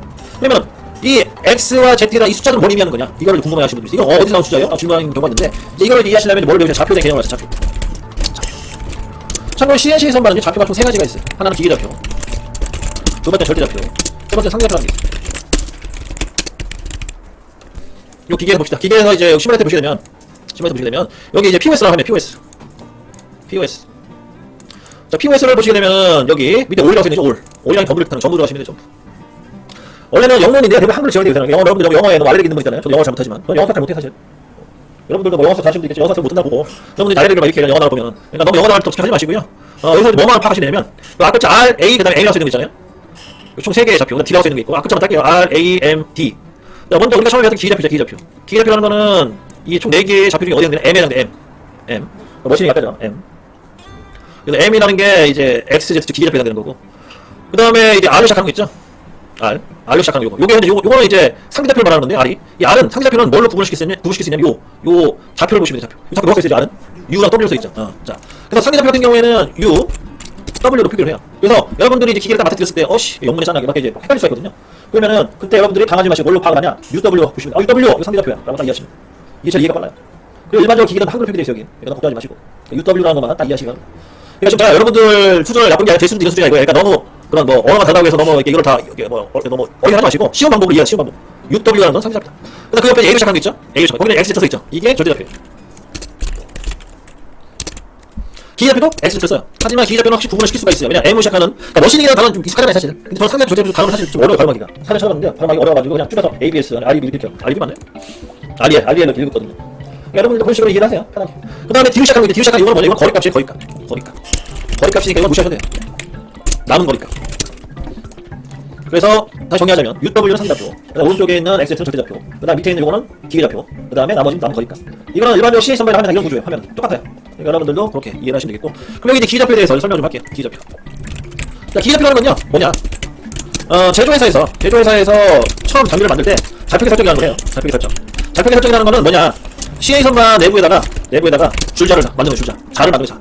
게이지가 자를 만드는 거예요. 내부에 줄자를 만들어서 고정. 그렇게 보시면 돼요. 자를 안다 집었다 보시면 자를. 그래서 얘는 특징이 뭐냐? 좌표값이 안 변해요. 좌표값이 고정이에요. 한 번 딱 만들어지면 그 좌표는 영원히 안 변해요. 그러니까 이 장비가 고장나서 버리지 않는다 무조건 안 변한다 보시면 돼요. 그리고 얘는 기계는 이 좌표를 무조건 사용합니다. 그래서 여러분들이 이 좌표를 아셔야 돼요. 근데 대부분 선생님들이 저도 선생님이지만 선생님들이 이 내용을 잘 모르고 그러니까 직업학교라는 교육원 같은데 아니면 직업훈련 같은 데 보시게 되면 그런 선생님들이 좀 많아요. 설계를 하다가 아유 저기 그때 교수가 왔을 때 가서 아유 우리 가정 개설이 하나 됐는데 그 소장을 못 구하겠네. 근데 좀 강의가 가능해? 그렇게 얘기를 해요. 그러면 얼마 주는데 시간당 5만 원이래. 내가 할게. 근데 그 사람은 가공 전문가가 아니거든요. 설계를 하시는 분이지. 그러니까 그런 분들이 책에는 내용 훑고 와서 교육시키는 거예요. 그리고 이제 남이 짜는 답안만 보고 이제 막 같이 이제 그냥 불러주는 거죠. 그러다 보니까 이 사람이 이 개념을 보다 보니까 무조건 뭐라고 얘기하냐면 프로그램은 무조건 절대자표가 중요하다. 프로그램은 무조건 상대자표가 중요하다. 무조건 이 두 개만 잘하면 된다 하면서 계속 그쪽으로 유도를 하면서 작업자들 우리 수강생들한테 교육시켜요. 그리고 기계자표에 대해서 한마디 얘기 안 합니다. 그런 식으로 진행하다가 어떤 문제가 생기냐 나중에 기계 들어가봐요. 그러면 이제 우리 수강생분들 기계 들어가면 선생님 기계를 들어가봤어요. 어떡하죠? 그거 조심하시지 그랬어요? 라고 그런 말이 끝나거든요. 그러니까 그 기계를 각자 함께 만들어야 될 거 아니에요? 그러려면은 기본적으로 수강생은 기계자표를 알고 계셔야 돼요. 기계자표가 제일 중요하고 핵심적입니다. 모든 CNC 장비도 똑같아요. CNC 장비를 하면 뭐가 있냐? CNC 선반, CNC 밀링, 제가 아는 선반에도 CNC 와이어 커팅기, CNC 방정기, 그 다음에 CNC 보링기 여러 가지 종류. CNC 밀링도 수직이 있고 거기에 스평이 있거든요. 또 스평 아마 CNC 밀링기를 보시는지 모르겠지만 누워서 스탠드 누워있는 게 있어요. 우람하게 생긴 장비인데. 근데 그런 장비들이 있는데 이런 장비는 다 기계좌표를 가지고 움직여요. 그 기계좌표가 되게 핵심적인 역할을 하거든요. 근데 이제 문제는 뭐냐? 기계좌표를 가지고 기계는 움직이지만 이게 아주 엄청난 단점이 있어요. 뭐가 있냐? 인간 작업자를 너무 힘들게. 그러니까 기계 입맛에 맞추다 보니까 누가 힘드냐? 사람이 작업자 너무 힘든 거예요. 그러다 보니까 이제 안 되겠다. 야, CS 한번 나온 게 뭐냐? 인간 편리하게 이렇게 나온 건데 다시 데려갈래? 라고 해서 이제 연구를 한 거죠. 연구진들이 어떻게 하면은 쉽게 할 수가 있을까? 그럼 우리 보조자표를 만들죠. 보조자표. 그래서 나온 보조자표가 이제 절대자표랑 상대자표. 이건 이제 보조 개념이에요. 보조 개념. 누구 좋으라고? 인간을 좋으라고. 그래서 절대가 상대로 프로그램 좀 너무 쉬워요. 계산하기도 쉽고 위치 파악하기도 쉽고. 그래서 절대 상대를 위주로 프로그램을 짜죠. 하지만 기계는요. 웃긴 건 기계는 얘네들 몰라요. 기계는 자기 몸속에 장비에 날 컨트롤 시스템이 절대가 상대가 있는지 모른다. 기계는 무조건 기계표가 움직이게 됩니다. 다만 이제 그거를 약간 수정해서 인간들 모니터 화면에 작업자들한테 좀 편하게 보이게끔 만들어 온다고 보시면 돼요. 그래서 절대와 상대를 무시하시면 안 되겠지. 먼저 풀어달라면 이것도 알아야 된다. 하지만 실제로 기계는 기계표가 움직이기 때문에 기계표를 무시하시고 이 개념을 모르고 넘어가시면 안 된다. 그럼 기계표라는 거는 왜 중요하냐면 이 좌표가 움직인다고 했잖아요. 그러면 이제 이게 연결고리가 되는 거예요. 자, 다시 시뮬레이터 키시면 자, 시뮬레이터 끕니다. 오프. 자, 시뮬레이터 끄세요. 자, 다시 한번 복습을 할게요. 자, 첫 번째 기계 전원을 킵니다. 온. 자, 기계 전원을 키면은요. 아까 얘기한 지코드 중에 별표는 자동 입력이 되는 거예요. 이거 정리됐다. 그게 이제 우선 진행된 거고. 그 다음에 이메전시라고 해서 해가지고 비상전기 걸었어요 지금. 그 비상전기를 해제해줘야 돼요. 자, 실제로 실물에서는요, 이 비상전기를 여기 보시면 화살표 모양 있죠? 이 화살표 모양으로 돌리시면 자동 해제가 돼요. 돌리기만. 근데 우리 화면상이 불가능하고 버튼 눌러주셔야 돼요. 클릭을 하면은 그림자가 생기죠? 뒤쪽에. 그러면 해제가 된 거예요. 이렇게 이해하시면 되겠고. 그 다음에 이제 얘는 준비 단계가 필요해, 준비. 어떤 준비냐면, 이제 나중에 이제 실습 시간에 설명하겠지만, 이 CNC 선반은 유압척이 있다고 했죠? 척이 유압척이라고 했어요. 그러면 유압척이 작동하려면 유압 모터가 돌아야 되거든요. 유압 모터를 온시켜줘야 돼요. 여러분들 유압 모터 올인하는 건 어디서 확인해? 여러분들 그 포크레인 불도저 같은 그 유압 장치가 작동하는 장비들 있죠, 불삭기. 거기에 보면은 특이의 소리가 나요. 소리가 나거든요. 소리가 나줘야 돼요. 소리가 나요. 그러면은 여러분들이 회사가셔가지고 이 스탠바이를 눌러주시게 되면 윙 소리가 나요. 하면서 모터가 돌아갑니다. 그 다음에 그 왼쪽에 제로 리턴 있죠? 그게 기계 원점 볼게요. 그래서 기계의 좌표를요 0점으로 세팅을 하는 뜻이에요. 0점으로 돌아가. 0 위치로 돌아가. 그게 제로 리턴, 즉 기계 원점으로 돌아가는 거예요. 당연히 이해가 되죠? 왜냐? 전원을 껐다 키면은 CNC 선반은 자기 위치를 모르거든요. 왜냐면 이 서버 모터라는 개념이 체계되지만 이 서버 모터라는 거는 서버 모터죠. 이 서버 모터라는 거는 위치 제어를 할 때 위치 제어를 할 때 정기적 신호로 제어를 해요. 그게 뭔 말이냐? 전기가 계속 투입이 되면은요, 자기 위치를 알 수가 있으면 데이터가 남아있기 때문에. 하지만 우리가 기기전을 끄잖아요. 기기전을 끄게 되면 모든 전기가 끊어지기 때문에 모든 데이터가 싹 사라져요. 그러면 시인선만이 어떤 특징을 보이냐? 처음 전원을 딱 켜잖아요. 공구 위치를 몰라요. 공구 위치를 파악을 못한다. 그러면은 이거를 파악을 해주셔야 돼. 어떤 식으로? 그 기계 내부에 설치되어 있는 자의 영 위치로 가라고 이제 명령을 내리는 거죠. 그럼 거기를 영을 잡으면 너는 네가 영 위치 알지 않냐? 넌 기계가 별로 움직이니까. 그래서 제로 디테일을 해주는 거고요. 이때 쓰는 방식은 아날로그 방식으로 쓰고, 아날로그. 주로 이제 그 스위치, 여러분 리밋 스위치라고 아시죠? 리밋 스위치는 요즘은 이제 그 레이저라고 하나요? 비접촉식 스위치로 많이 써요. 센서가 맞아요. 센서 스위치. 그래서 리밋 스위치라든지 센서 스위치를 이용해가지고 그 영점 위치를 찾아가는 거죠. 그래서 이건 이제 나중에 이제 그 실습할 때 설명하겠지만, 자, 이제 이 시간부터는 프로그램을 짜는 연습을 해볼 건데요. 프로그램을 짜려면은 여러분들이 이제 뭐 프로그램 방법도 여러 가지 있죠. 순서가 있는데 제일 좋은 방법은 가공을 실제로 하는 것처럼 프로그램을 짜셔야 돼요. 그게 제일 좋거든요. 그러면 여러분들 이제 뭐 가공을 해보신 분들은 아시겠지만 또 대부분 가공을 안 하시는 분들이 많기 때문에 가공 순서에 대해서 간단히 설명을 드릴게요. 먼저 가공 순서는요. 이게 아까 얘기한 접촉식 가공이잖아요. 접촉식 가공은 준비하기 좀 많죠. 첫 번째, 비접촉도 준비는 똑같네. 첫 번째는 재료가 필요하고, 재료를 준비하고 설치를 하셔야 돼요. 재료 설치. 이게 첫 번째 1번. 그 다음에 두 번째는 공구를 또 준비하시고 또 설치를 하셔야 돼요. 그 다음에 세 번째부터 약간 달라지는데, 이 접촉식 가공 같은 경우는 제가 아까 얘기했다시피 회전이라는 그런 힘이 필요하다고 돌아가는 힘. 그래서 재료를 회전시킬 거냐 또는 공구를 회전시킬 거냐에 따라서 이제 여기서부터 약간 달라. 이제 그 장비명이 달라지는 기준이 되는 거죠. 그래서 둘 중에 하나 회전시켜야 된다는 겁니다. 잠깐만 여기 다시 할게요. 회전이 필요하고 여기에 재료냐 공구냐. 그래서 재료를 회전시키면 얘는 선발이 되는 거고, 그 다음에 공구를 회전시키면 밀리게 되는 거죠. 여기서부터 나눠지는 거죠. 그 다음에 마지막 단계가 뭐냐? 마지막 단계가 이제 그 이동인데 결국 공구 이동. 공구 이동까지 이제 시키시면 끝나는 거다. 이게 가공 순서에 크게 나눠서 4단계에 해당된다. 여러분들 이 4개 중에 주로 뭐를 배우시냐? 네 번째 단계인 공구 이동을 주로 배우세요. 공구 이동으로서 제품이 완성되기 때문에 이걸 주된 그 프로그램 내용으로 보시면 되겠습니다. 그러면 이제 NC 프로그램 방법. 자, 공구 이동을 주된 내용으로 하면서 NC 프로그램 작성을 진행합니다. 그러면 NC 프로그램 작성하기 쉬운 방법, 아니면 기본적으로 여러분들이 알고 있어야 될 그 내용들을 이제 설명할 건데, 먼저 첫 번째 여러분들이 뭐를 이제 아셔야 되냐? 기본적으로 이 NC 프로그램 작성하는 사람들은 도면 이해 또는 도면 분석을 잘 하셔야 됩니다. 제가 이제 여기서 교육을 해서 설계 쪽에서 교육을 하고 있는데, 저는 사실 가공이 제 주된 업무였는데, 저는 이 특징이 뭐냐, 실제로 전력 특징이 있어서 계속 들어가서 했거든요. 그만 넣었다 다시 들어왔다 그만 넣었다 다시 그러다 보니까 이 들어왔다 다시 나갔다 다시 들어오니까 내가 할 수 있는 그 가공 수업이 없더라고요. 그러다 보니까 어쩔 수 없이 설계 수업을 받게 되고 그래서 보직이 계속 바뀌었는데, 그래서 제가 설계 수업을 해요. 설계 수업을 할 때 이제 도면 관련된 이제 설명 많이 하는데, 이때 이제 되게 복잡해 사실. 설계라는 게 복잡한데, 근데 이제 그 중에 이제 이 도면 분석을 할 때 이제 설명을 어떻게 하냐면, 도면 분석은 한 가지만 유심히 보라고, 뭘 보면 형상하고 치수를 잘 구분하시면 된다고. 이게 제 우선이라고 그걸 먼저 얘기합니다. 형상과 치수를 먼저 구분시킬 수가 있어야 돼요. 그러면 형상과 치수는 어떤 식으로 구분을 해야 되냐? 그거는 이제 교재를 보고 설명드리자면, 도면이 있어요. 도면 아직 프린트 못했어요. 네, 여기 교재에 있는 도면은 뒷장 130페이지 잠깐 보세요. 130페이지? 130페이지가 가면 안 돼요. 130페이지 잠깐 보세요. 130페이지. 자, 130페이지를 보시게 되면 축도면이 있는데 거기에 형상하고 치수가 나와 있어요. 그 형상과 치수를 먼저 구분을 하셔야 되는데, 근데 처음에 도면을 보시는 분들은 약간 구분이 안 되는 경우가 있어요. 구분이 안 될 때 제일 우선 봐야 될 게 뭐냐? 우선 제가 이렇게 선의 굵기를 먼저 보세요. 선의 굵기. 이 제도에서는요, 선의 굵기를 형상 표현을 많이 해요. 그래서 일반적으로 형상을 뭐라고 표현하면 외형선이라고 표현하고요. 그다음 치수는 말 그대로 치수라고 하는데, 이 외형선과 치수는 선의 굵기가 달라요. 그래서 대략 뭐 시대에 따라 다른데, 외형선 같은 경우는 선의 굵기가 0.5mm 정도 되고, 치수 같은 경우에는 여기 한 반 정도, 0.2 정도밖에 안 되거든요. 그러니까 2배 정도 차이가 나요, 굵기가. 이렇게 해서 도면 출력하는 기본으로 합니다. 그게 130페이지 같은 경우에는 그 이 기계제도의 규격에 맞춰서 제대로 출력이 된 거고, 그 다음에 그 옆에 131페이지 보세요. 선의 굵기가 똑같죠? 이러면 도면 출력이 잘못된 거지. 잘못되면 흔들릴 수가 있어. 이게 지금 외형인지 제품 형상인지 아니면 이게 치수를 뽑기 표현하는지 헷갈릴 수가 있다. 거기 화살표가 있으니까 안에 깔리는 거 화살표가 없으면 진짜 헷갈린다 이게. 그래서 선의 굵기로서 이제 이걸 많이 구분시켜 주거든요. 그게 130페이지가 제대로 표현된 거. 그걸로 먼저 분석을 하시면 돼요. 일차적으로. 그 다음에 이제 선반 같은 경우에는 원통형 형상이니까 원통형. 주로 파이, 직경을 말하는 거죠. 직경과 길이. 그 길이와 치수값을 잘 이해를 하셔야겠죠. 이 원통형의 파이가 몇 파이면 길이가 몇 미리인지 그거를 잘 그 정도만 이해하시면 도면 분석은 거의 기본 됐다고 보시면 돼요. 도면 분석을 먼저 잘 하셔야 되겠고요. 그 다음에 두 번째는 이제 뭐가 있냐? 두 번째는 원점을 이제 지정해줘요. 원점은 지정권 찾기로 하는데 찾기. 이 원점이라는 건 아까 얘기했죠? 자, 다시 한번 설명합니다. 원점이라는 거는 다른 뜻으로 S형, Z형을 말하고요. 그리고 이걸 우리들이 뭐라고 부르냐? 시작점이라고 부르죠. 근데 아시다시피 도면에는요, 도면을 그리실 때는 언어를 기입 안 해요. 언어는 최대한 배제하고 숫자라든지 치수 기호로 표기하거든요. 근데 지금 이런 원점을 도면상에 현재 표기를 하고 싶은데, 그럼 원점을 표기 어떻게 합니까? 라고 했을 때, 이제 그 대응 방식이 그 130페이지의 오른쪽 끝에 보시게 되면 동그라미에 십자선이 있고, 거기 색깔이 입혀진 게 있습니다. 자, 여기 보시게 되면 동그라미에 십자선이 그려져 있고, 거기에 색깔이 입혀진 요 기호가 보일 겁니다. 이게 원점 기호. 원점 기호. 그쵸? 말로써 표현할 것을, 기호로서 표기한 거죠. 그게 이제 0, X는 0, Z는 0을 표기한다는 뜻입니다. 거기를 영는 답이라는 뜻이죠. 원점 지정 찾기. 그렇게 해서 이 5단계를 넘어서야 되고요. 그 다음에 세 번째가 작곡가 구하기라 하셨을 것 같고.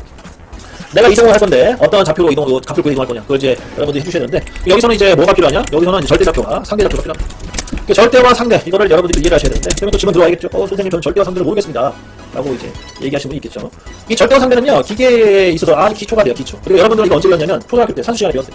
노동중이라고 해가지고 배웠던 게 이겁니다. 절대 상태. 옛날에 배웠던 거면 다들 아실 거라고 보는데 그냥 다시 한번 복습 차원으로 가겠습니다. 자, 절대라는 건 뭐냐? 절대라는 건 원점. 자, 원점, 또 원점 하니까 또 다시 머리 아파져요. 자, 원점이라는 건 다른 말로 X형태 연결하겠어요. 원점이요. 원점이 고정. 고정이라는 건 안 움직인다는 거죠. 원점이 고정인 상태에서 이동하는 그런 뭐 개념? 아니, 방법이라고 합니다. 그걸 절대라고 합니다. 원점이 고정인 상태에서 이동하는 방법을 절대, 지점. 그걸 지점이라고 표현합니다. 절대 지점, 절대 지점이라고 하고요. 그 다음에 상대는 뭐냐?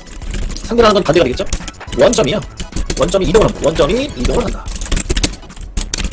그 원점이 이동을 하는데 이렇게 또 서로 혼동이 와요. 아니, 원점을 이동하는 걸 알겠는데 어떻게 이동하냐? 그걸 알아야 될 거 아니야? 그걸 아셔야 될 거 아니야? 그러면 여기다 추가를 뭐라냐? 뭐라고 얘기하냐면 끝점. 끝점으로 이동을 하면서 끝점으로 이동을 하면서 움직임 방법이라겠냐? 말이 붙여가지고 말 어려지네. 끝점이라는 것도 뭐냐? 자, 끝점이라는 거는 여러분들이 이제 캐드 같은 거를 배우신 분들 다 아는 내용인데 이게 기초거든요.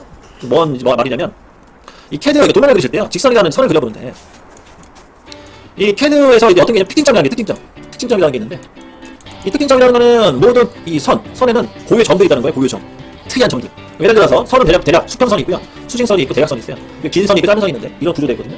여기에 점들을 찾아낼 수가 있어요. 원래 정답은 점이 무수히 나타나는 게 정답이에요. 이게 다 점점으로 이루어진 거기 때문에. 근데 그거 말고 너무 너무 넓고 실제로 내가 찾을 수 있는 점이 뭐냐? 끝점. 끝점은 무조건 다 찾을 수가 있어요. 끝점. 끝점은 선이 수평선이든 수직선이든 대각선이든 선이 길든 짧든 간에 끝점은 다 찾을 수가 있고요. 그 다음에 또 찾을 수 있는 점이 중간점. 중간점은 무조건 찾을 수 있는 점이에요. 이런 것들을 특징점이라고 합니다. 고유의 점. 어떤 사람들도 찾을 수 있는. 그러니까 우리는 이 점들 중에 필요한 점이 어떤 거냐? 양쪽 끝점이 필요한 거예요. 양쪽 끝점을 가지고 공부를 이동시켜주는 거거든요. 그러면 이게 두 개가 양쪽 끝점이지만 처음에 진입하는 게 어떤 점이 되냐? 시작점이 되는 거예요. 원래는 양쪽 끝점으로 생각하지만 처음에 진입하는 걸 시작점이라고 하고 그 다음에 끝나는 점을 끝점이라고 하는 겁니다. 그러면 이제 상대라는 건 뭔 뜻이냐? 이 원점이 항상 이 끝점으로 이동한다는 끝점. 그래서 이렇게 도형이 있으면 여기가 시작점이고 여기가 끝점이 될 거 아니에요? 여기가 원점이 되는 거고 또 여기가 시작점이 되고 여기가 끝점이 되겠죠? 여기가 원점이 되는 거고 또 여기가 시작점이 되면 또 여기가 끝점이 되는 거고 여기가 시작점이 되면 끝점이 되는 거고 원점이 항상 끝점으로 이동한다는 뜻입니다. 그게 하나의 룰이에요. 룰 규칙. 상대좌표. 그런 식으로 이동을 한다는 게 이제 상대좌표라고 보시면 되겠습니다. 그러면 여러분들은 주로 어떤 말 많이 쓰시냐? 상대가 편할 거라고 생각하시는데 상대는요 단점이 뭐냐? 초보자들한테 쥐약이에요. 그걸 또 오랜만에 느꼈습니다. 최근에 저희 수료생 중에 한 분이 컴퓨터 응용 가공 산업기사 시험을 보려고 시기 준비를 하는데 여기에 이제 머신센터 NC 프로그램 작성하는 게 있거든요. 시험 내용 중에 수기를 써납니다. 그 친구가 이제 프로그램을 짰는데 상대가 편하다 상대좌표로 프로그램을 짰대요. 그 친구 초짜예요. 잘하는 친구는 아니고 여기 배운 친구니까. 상대좌표로 프로그램을 짰는데 나중에 프로그램을 짜다가 어디 하나 틀렸대요. 어디 하나가 틀렸는데 틀려가지고 프로그램이 엉망이 됐는데 그 틀린 걸 못하겠다는 거예요. 상대좌표. 상대좌표 단점이 뭐냐? 어디 틀린 부분을 찾기가 되게 애매해요. 계속 밀려서 이게 진행되기 때문에. 그래서 초보자들한테는 상대좌표를 권유하지 않습니다. 이건 주로 중국 이상계는 기술자분들한테는 권유하고 초보자들은 대부분 절대좌표를 가지고 원시적인 방법으로 많이 프로그램을 짜죠. 절대좌표로 프로그램을 짠다 보시면 되겠고요. 그럼 절대좌표의 개념은 뭐냐? 절대좌표의 개념은 되게 쉬워요. 자, 먼저 원점을 잡아요. 원점을 잡고 그러면 이 원점이라는 게 다른 말로 X0, Z0이 되는 거잖아요. 그리고 이동을 해요. 이렇게 거리는 50이라 잡고 그러면 이 거리값을 이용해서 이제 절대좌표 개념으로 거리값을 넣어줘야 되는데 절대좌표라는 거는 지금 화면에 보이는 것처럼 거리 계산을 무조건 여기서부터 시작하는 거예요. 여기서부터 여기 거리값. 여기 여기로 가려고 해도 여기서부터 여기 거리값을 계산합니다. 그러면 1번이고 2번이면 1번의 거리값은 50이 되겠고요. 2번의 거리값은 여기서부터 시작한 거니까 100이 됩니다. 그게 절대좌표 개념이에요. 누적대로 하는 누적. 50, 100, 150, 200 이런 식으로 누적돼서 그게 절대좌표 개념이고 그 다음에 상대좌표 개념은요. 상대좌표 개념은 이 원점이 끝점으로 이동하기 때문에 처음에는 값은 똑같아요. 50. 처음은 값 똑같이 하지만 50. 근데 얘가 원점 위로 이동을 해야 끝점으로. 여기 다시 이렇게 가는 거거든요. 그러면은 얘는 거리가 절대좌표 100이지만 이 상대좌표 같은 경우는 50만큼 가지면 돼요. 상대좌표는 50, 50 이렇게 나온 거고 절대좌표는 50, 100 이렇게 누적되는 식으로 갑니다.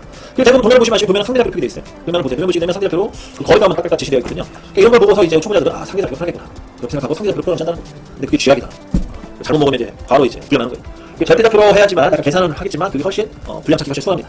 그렇게 이해하시면 되겠고요. 그래서 이제 절대좌표까지 설명이 끝났고 그 다음에 마지막 네 번째가 뭐냐? NC 프로그램 작성입니다. 이 NC 프로그램 작성은 이제 그 윗단계 3단계를 붙여치고 여기에 이제 뭐가 추가되냐? C코드, M코드, 그 다음에 절차 조건 등이 포함이 됩니다. 그래서 그렇게 해서 G코드, 그러니까 NC 프로그램이 완성이 되는 거죠. 전체적으로 프로그램 짜는 방식이 이렇게 진행이 돼요. 이런 식으로.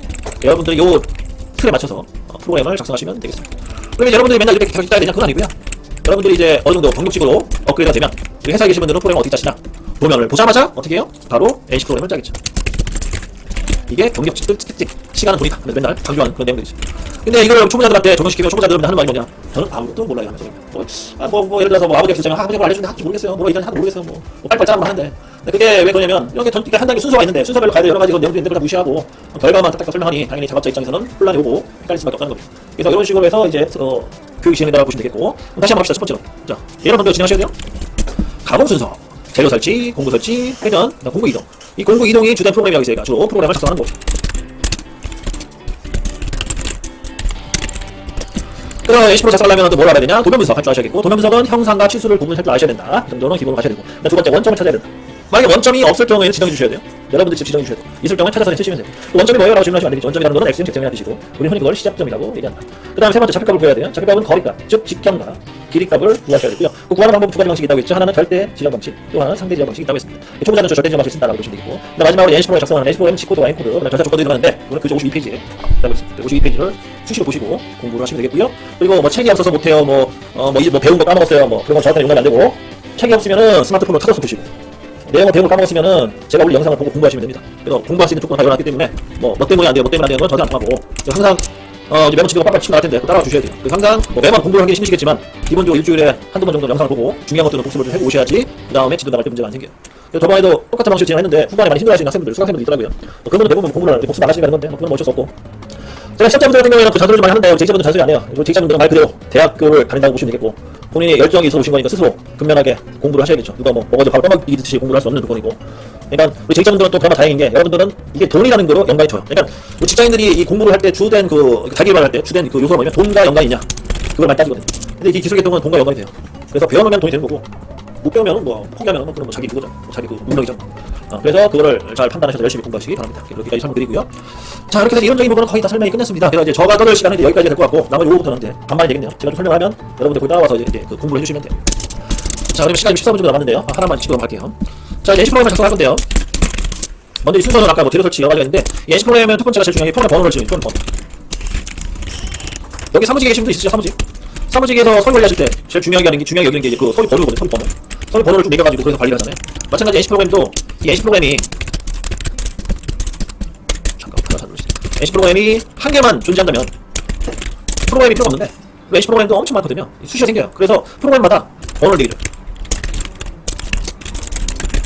프로그램 번호를 어떻게 지정하냐? 알파벳 5로 표기합니다. 알파벳 5. 어드레스 5, 알파벳 5. 그리고 지금 여기 지금 노트에다가 필기하시는 분들 계시는데, 이제 여러분들 이거 옛날 방식이에요. 노트에 필기하는 건 옛날 방식이고요. 저처럼 메모장에다가 워드 치셔서 입력하세요.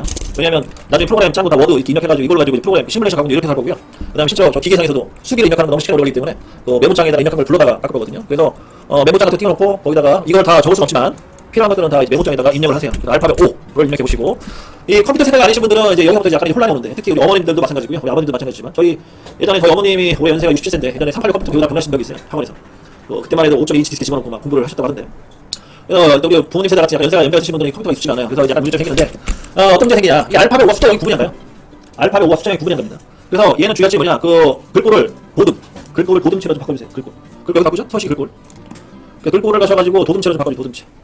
도듬체로 바꿔주시게 되면 그나마 구분이 돼요. 알파벳 5와 숫자 0이. 근데 이거 글꼴을 잘못하게 되면요, 이렇게 입력된 거예요. 이게 좀 숫자가 입력된 건지 알파벳 입력된 건지 구분이 안 간다. 그래서 제가 미리 다시 한번 말씀드립니다. 메모장에 가셔가지고 글꼴을 도듬체로 하시고, 그 다음에 알파벳 5와 숫자 0을 확실하게 구분시켜 주시고, 그다음 도저히 메모장 못 쓰겠다 하시는 분들은 알파벳 5는요 이렇게 표기합니다. 숫자 0은 이렇게 표기하고요. 이게 이제 이쪽 개통의 룰이에요. 룰은 아니고 사실 거기 프로그램 잘게 시험 볼 때 이렇게 해야 잘게 시험 볼 때, 우리가 뭐 회사에서는 평가를 안 하잖아요. 근데 잘게 시험 볼 때 평가를 보는데 누가 이제 개발한 것 같아요. 알파벳 5에다가 어떤 치라고. 그렇게 해서 이제 정리하시면 되겠고요. 그 다음에 이제 숫자를 입력하죠. 숫자는 1번부터 9999번까지 입력을 하고요. 그 중에 하나 쓰시면 되겠습니다. 여러분들은 대표적으로 1번을 많이 쓰겠죠. 1번. 알파벳 5의 숫자 1번 이렇게 입력하시면 됩니다. 그리고 이거를 기계에 입력하게 되면 기계는 자릿수를 맞춰줘야 되기 때문에, 자릿수 때문에 얘는 어떻게 바뀌냐면 알파벳 5에 000 1이 돼요. 이렇게 바뀝니다. 그래서 우리는 인간을 입력하면 되고요. 기계는 이렇게 변경해서 입력을 하는 거예요. 그리고 EOB. 자, EOB는 설명해드렸죠 아까? EOB는 우리말로 마치표라고 했어요. 여기서는 블록이 끝.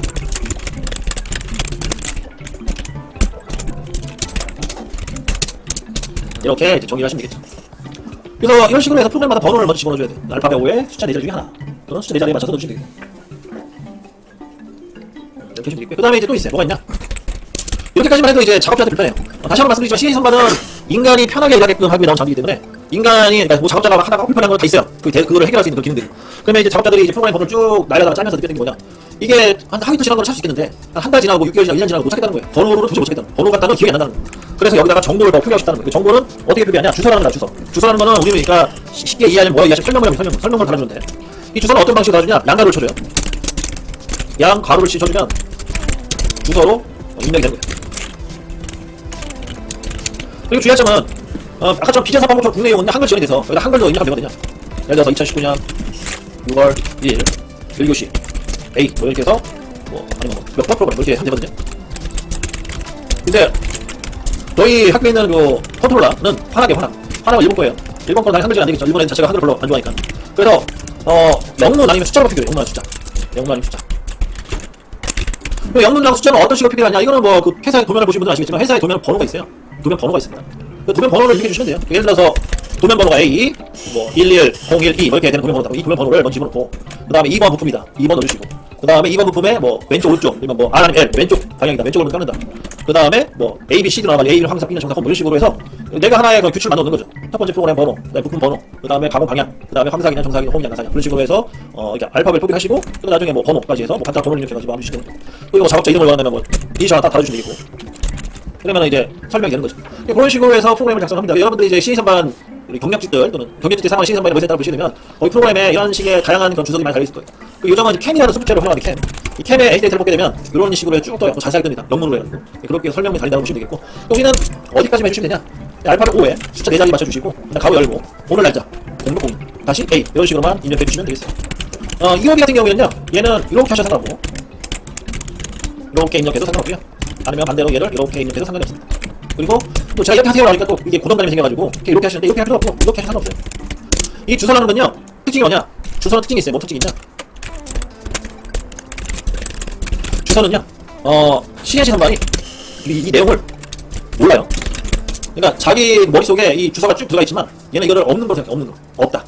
그러니까 아예 그냥 우리 그 안 보이는 보자기 딱 씌운 것처럼 사람이 이렇게 투명인같이 숨는 것처럼 딱 사라지는 거예요. 그래서 여기다가 주소를 막 진짜 몇 줄씩 장문으로 막 입력해도 상관이 없어요. 막 입력하고. 그 대신에 주의할점은 메모장에다 입력할 때는 가로 이렇게 길게 써도 상관이 없어요라고 했더니 어떻게 입력하냐면 이렇게 하고 이렇게 한 다음에 이렇게 치시는 분 있어요. 이렇게 가로를. 여기가 이제 한 개씩 와서 밑을 내리고 첫 번째 문장에다가 가로치고 두 번째 문장에 가로치는 경우는 이게 맞아요. 이런 식으로 두 문장을 나눠서 할 경우에는 양가로를 꼭 수시에 끝날 때마다 이런 식으로 이렇게 해서 예를 들어서 이제 제가 자주 쓰는 용어인데 나는 점심을 먹으러 그 다음에 한 문장 띄우고 갑니다 뭐 이렇게 쓰라는 거죠. 이게 주의할 점. 이렇게 안 하시면은 알람이 뜬다라고 보시면 되겠습니다. 그래서 여기까지 하고요. 정리하겠습니다. 이번 시간. 자 이제 또 이어서 진행하도록 하겠습니다. 전 시간에 배운 거 간단하게 알파벳 5의 숫자 4자리 넣어주시고요. 주소 놔주시면 되겠고요. 이런 식으로 해서 프로그램 번호와 주소를 넣었습니다. 그다음 우리 한 가지 배웠잖아요. 저희 어떻게 C97 S는 1000에 N공산 넣어주시고요. 이거는 아까 해석을 했었지만 1000 RPM으로 회전을 시킨다는 뜻이고요. 회전 방향은 시계 방향 그런 뜻으로 이해하시면 되겠습니다. RPM이나 그냥 다 아실 거라 보고요. 1분 동안 몇 바퀴 돌고 그냥 그걸 물어보는 거죠. 그래서 이거는 이제 여러분들이 아셔야 할 게 뭐냐면 이거는 기본적으로 이 회전을 시키려면 그 전에 선 작업이 있어요. 선 작업이 뭐냐? 재료 설치를 해주죠. 재료 설치. 재료 설치를 하고 그 다음에 재료 회전을 시키는 거죠. 그래서 우리 이거 작업 순서에 보시게 되면 체크보세요. 한번 보시면 됩니다. 자, 재료 순서를 보시게 되면 가공 순서 재료 설치가 있었죠. 그다음에 공구 설치. 그 다음에 회전. 재료 회전을 하고 여기 예상되는 거죠. 우리가 배웠던 게 세 번째 단계. 그러면 이 세 번째 단계를 하기 위해서는 두 번째 단계가 먼저 선 작업을 진행을 하셔야 돼요. 그 다음에 재료 설치를 할 건데 재료 설치 명령어가 필요하냐? 재료 설치는 명령어가 필요 없습니다. 필요 없다. 왜 필요가 없냐? 이 재료 설치는 주로 누가 하냐면 작업자, 인간이 합니다. 인간이 하는 작업은 굳이 기계한테 명령을 내릴 필요가 없죠. 그래서 재료 설치는 명령어가 필요 없고 인간이 딱딱 작업을 해주시면 되겠고요. 그럼 똑같은 명령으로 공구 설치도요. 공구 설치도 기계가 못해요. 아직까지는. 이런 재료 설치라든지 공구 설치를 기계가 하려면은 엄청난 투자를 하셔야 돼요. 자동기가 설비 갖춰야 된다는 거죠. 그래서 돈이 얼마 많이 들기 때문에 이런 걸 할 수가 없고 대부분 이런 작업들은 다 인간이 하기 때문에 명령을 쓸 필요가 없어요. 그리고 그 다음에 회전. 자, CNC 선반은 재료 회전한다고 했죠. 재료 회전하는 그 G코드 하나를 배웠고, 이 여러분 G코드 1편만 보시면은요, G코드 1편에 53페이지. 53페이지에 보시게 되면은 G97. 뜻이 뭐냐면 주축 회전수 일정 제어라고 써 있습니다. 회전수를 일정하게 제어한다는 뜻이죠. RPM 단위로 해서. 그렇게 이해하시면 되겠고요. 그 다음에 이제 그 전에 이제 또 뭐를 또 불러야 되냐면 공구를 설치했는데, 제가 아까 토익공구대, 토익공구대 설명을 했는데, 자, 또 깜빡 잊으신 분을 위해 다시 한번 보여드리자면, 이 토익공구대는요, 구설명처럼 원판형의 이 공구가 꽂혀져 있는 건데, 제가 아까 얘기했다시피 공구를 총 몇 개를 꽂을 수가 있냐면, 12개를 꽂을 수가 있다, 12개. 동시에 공구는 12개를 설치할 수가 있어요. 12개 설치. 근데 문제는요, 공구를 12개, 그러니까 공구 12개를 설치를 할 수 있지만, 가공은, 실제로 깎는 걸 말하는 거죠. 절삭, 그럼 가공을 했었는데, 실제 가공은 한 개의 공구로만 진행됩니다. 한 개의 공구로만 진행되는 거죠. 그러면 여기서 이제 어떤 게 생기냐? 12개의 공구 중 하나를 불러와야 돼요. 호출이라고 하는 호출. 공구를 호출해야 돼. 이 공구 호출은 누가 하냐? 기계가 해야 되냐? 인간이 해야 되냐? 나는 공구 호출은 기계가 해야 되지만 선택은 인간이 해야 되거든요. 그래서 명령어 전달을 해줘야 돼요. 나는 몇 번을 불러오겠다. 그걸 실행해라. 그런 식으로 명령어를 만들어서 CNC한테 알려야 된다는 거예요. 그래서 얘는 명령어가 필요해요. 설치까지는 필요가 없는데 공구 호출은 명령어가 필요하다. 그래서 그 명령어를 집어넣어줘야 돼요. 어디다 집어넣어주냐? RPM 전에 공구를 먼저 불러와줘야 됩니다. 그래서 공구를 불러오는 건 툴의 약자 T라는 어드레스를 쓰고 T. 이 T가 이제 툴의 약자예요. 툴의 약자. T라는 걸 써주고요. 그 다음에 번호를 매길게요. 번호는 1번부터 12번 그 사이 있는 번호를 선택하시면 되겠습니다. 주로 1번을 많이 쓰겠죠. 그러면 1번을 쓰는데 이 자리를 맞추다 보니까 시의 선반은 01로 인식을 해요. 01. T1번을 불러라. T1번. 그러면 이게 우리말로 해석하면 1번 공구 추적. 그러면 여러분들 이게 중요한 거예요. 잘 가져오셔야 돼요. 자, 공구 설치는 누가 있냐? 인간이 있죠? 인간이 했습니다. 인간이 1번부터 12번에다가 공구를 꽂았는데, 그러면 CNC 선반의 장비는 1번 공구에 무슨 공구가 꽂혀있는지 알 수가 있냐? 알 수가 있을까요? 라고 질문했을 때, CNC 선반은 현재 1번 공구에 무슨 공구가 꽂혔는지 몰라요. 그게 뭔 말이냐면, 이 공구는요, 이 공정 설계할 때 기본으로 들어가는 건데, 이 공정 설계, 가공 공정 설계라고 합니다. 참고로 제가 이 가공 공정 설계 자격증을 취득했는데, 기사 자격증이 지금은 없었어요. 지금은 이 가공정 설계라는 기사 자격증이 기계 설계 기사로 포함이 돼가지고 바뀌었는데, 이 공정 설계라는 게 있어요. 작업을 할 때. 무대포라는 건 아니고, 장비와 공구, 그다음 재료의 형상, 도면의 형상, 조명상 기준으로 해서 공정 설계 세워야 돼요. 그러면 CNC 같은 경우는 어떤 공정이 가능하냐면, 첫째 황삭이라는 공정이 가능합니다. 황삭이라는 거는 거친 가공이라고 해서 필요 없는 거를 빨리빨리 깎는 걸 말합니다. 정삭은 전멸 가공에 쓰는 용도인데요. 주로 치수, 전멸 치수죠. 전멸 치수와 그다음에 표면 거시기, 조드라고 표현도 쓰고 표면 거시기란 말을 좀 많이 쓰는데, 이 표면 거시기를 좋게 하기 위해서 정삭을 해줘요. 그 다음에 홈 가공하는데, 홈은 말 그대로 홈을 파주는 거예요. 안에 쑥 들어가 홈을 파주는 건데, 주로 나사 가공할 때 세트 메뉴로 사용됩니다. 나사는 주로 체결용으로 해서 우리가 알고 있는 볼트는 어떻게 되죠? 이렇게 해서 총 4가지의 공정으로 이루어져요. 4가지의 공정에서 이제 또 어떻게 또 나눠지는데, 세부적으로 하면 황삭에서 어떻게 나눠지냐면 4개를 기본으로 하다 나눠지는 거예요. 뭐로 나눠지냐? 외경이냐 내경이냐 그렇게 나눠지고요. 그 다음 반면이냐 이런 식으로 또 나눠집니다. 여러 개 형상에다가 적용만 나눠지는 거예요. 마찬가지 정사도 똑같아요. 외경, 내경, 그 다음에 반면 이런 식으로 측면을 어떻게 깎을 거냐 그런 걸 또 얘기하는 거고요. 마찬가지로 홈, 나사도 똑같아요. 외경, 내경, 측면은 거의 해당이 안 됩니다. 외경하고 내경만. 홈은 해당이 됩니다. 내경, 측면. 나사는 외경하고 내경만 해당이 됩니다. 외경은 뭐냐고 하면 외경은 축이라고 하고 내경 구멍이라고 하죠. 그래서 튀어나온 거 들어가는 형상, 그걸 이제 말하는 겁니다. 그렇게 해서 또 나눠져요. 이러한 이제 공정들이 있는데, 그런 공정에 맞는 공구를 이제 선택을 하셔야 돼요. 공구 선택. 여러분들이 공구를 잘 모르시잖아요. 공구 29페이지 보시면 되겠고, 29페이지 보세요. 교재 29페이지.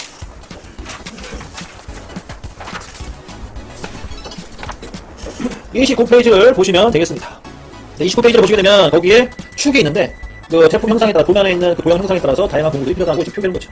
그래서 거기는 외경 황삭, 외경 정삭, 그 다음에 외경 홈, 외경 나삭, 그 다음에 내경 황삭, 내경 정삭, 내경 홈, 그 다음에 내경 나삭. 그런 식으로 해서, 그 다음에 뭐 알바이트도 있고요. 그러니까 다양하게 있어요. 그런 여러 개의 공구들을 이제 설치를 할 건데, 그 설치, 그러니까 1번이죠. 1번이라는 그 터의 공구 때에 여러 개의 공구 중에 어떤 공구를 설치했는지 누가 모르냐면 CNC만이 모른다는 거예요. 이게 제일 문제가 되는 거죠. 그 이유는 작업자가 설치를 했기 때문에, 작업자가 자기 마음대로 막 꽂아놨기 때문에 그거를 CNC만 당연히 모르겠죠. 그러면 자, 잠깐 보세요. 그러면 공구를 내가 내 몸속에 설치되는 공구가 뭔지 모르는 상태에서 어떤 가공을 하면 그 가공은 불가능하다고 보시면 돼요.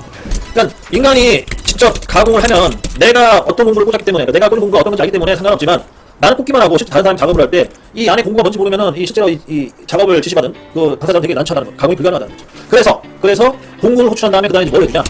공구 형상을 알려줘야 돼. 누구한테? CNC 선반한테 알려줘야 돼. 그러면 CNC 선반은 어떻게 알려주냐? 잠깐 보세요. CNC 선반은요, 2가지 방법으로 위치를 인식을 해요. 2가지 방법. 여러분 아까 배웠던 X축. 자, X축이라는 거는 이 방향을 말합니다. X축. 이게 X축을 뜻하고요. 그 다음에 반대 수평으로 움직이는 이 방향을 여기서 Z축이라고 Z축. 그리고 이거는 제 개인적인 소견인데, 실제로 CNC 선반은 수직 선반이 있고 수평 선반이 있고 다양한 선반들이 있어요. 근데 이제 알다시피 이게 장비가 하루는 뚝 떨어진 건 아니고, 이게 인간이 개발한 거잖아요. 그러면은 초창기 때 그 선반은 어떤 식으로 생겼냐면, 재료가 지금처럼 이렇게 수평으로 이렇게 된 거죠. 이런 식으로 수평 방향으로 고정시키는 게 아니고, 이거는 장비가 개발되어 있는 거고, 옛날 초창기 때 장비의 그 선반의 재료 고정은 이런 식으로 재료를 고정했을 거예요. 이렇게. 이거는 이제 수직 선반이라고, 수직 선반 이 방향은 스피드 방향 말하는 겁니다. 이게 도는 거죠, 이렇게. 얘는 이렇게 돌잖아요. 이걸 수평 선반이라고 하고. 현재 수평 선반을 많이 배우는 건데, 주로 초창기 때 수직 선반을 이제 아마 이제 처음에 시작했을 거예요, 개발을 해서. 그럼 여기 좌표계를 얘를 대입하게 되면 어떻게 되냐? X축이 이렇게 돼. 여기 X축이 되는 거예요. X축. 그리고 요게 Z축이 되는 거죠. Z축. 그리고 이 좌표계는 여러분들이 나중에 또 배우시겠죠. 머신링 센터도 이 좌표계를 써요. 머신링 센터도 좌표계가 여기가 Z축이고, 그리고 여기가 이제 좌우 방향이 X축이거든요.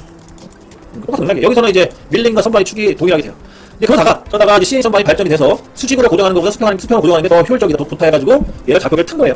틀다 보니까 현재 그 전에 있는 좌표계 다 따라온 거죠, 이렇게. 그래서 현재는 X축이 위아래가 되고 Z축이 좌우가 되고, 그래서 얘는 머신링 센터 좌표계랑 다르게 가요. 그래서 여기서부터 이제 CNC 선반, 머신링 센터를 배우신 분이 CNC 선반을 배울 때 여기서부터 이제 좀 한 번씩 이제 머리 아프기 시작한 거예요. 방향이 뒤집히기 때문에.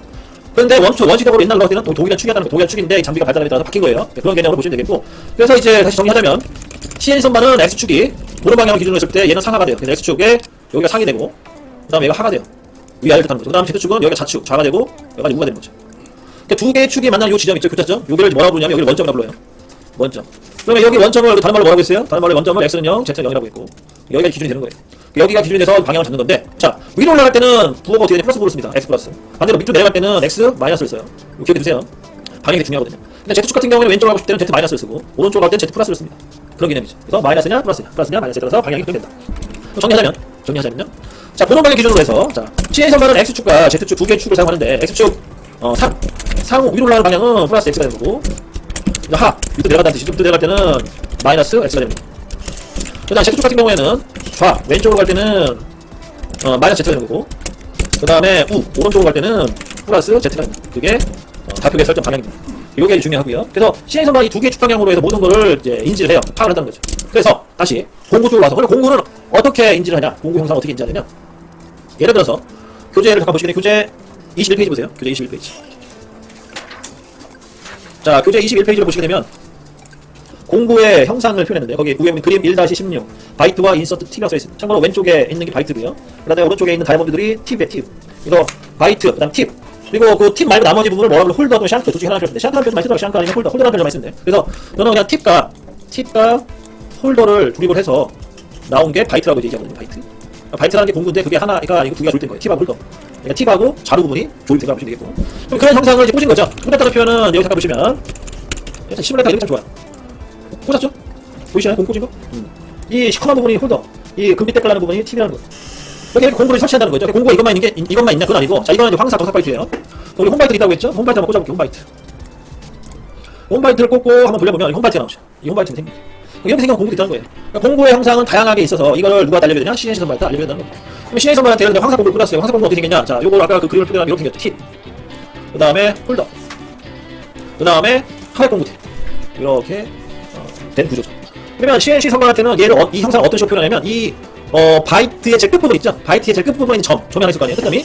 그 끝점에 대한 X값과 그 다음에 Z값을 파악을 해서 뭐 자동으로 계산하든 뭐 수동으로 측정으로 계산하든 이 값을 구해서 이 값을 CNC 선반한테 알려줘요.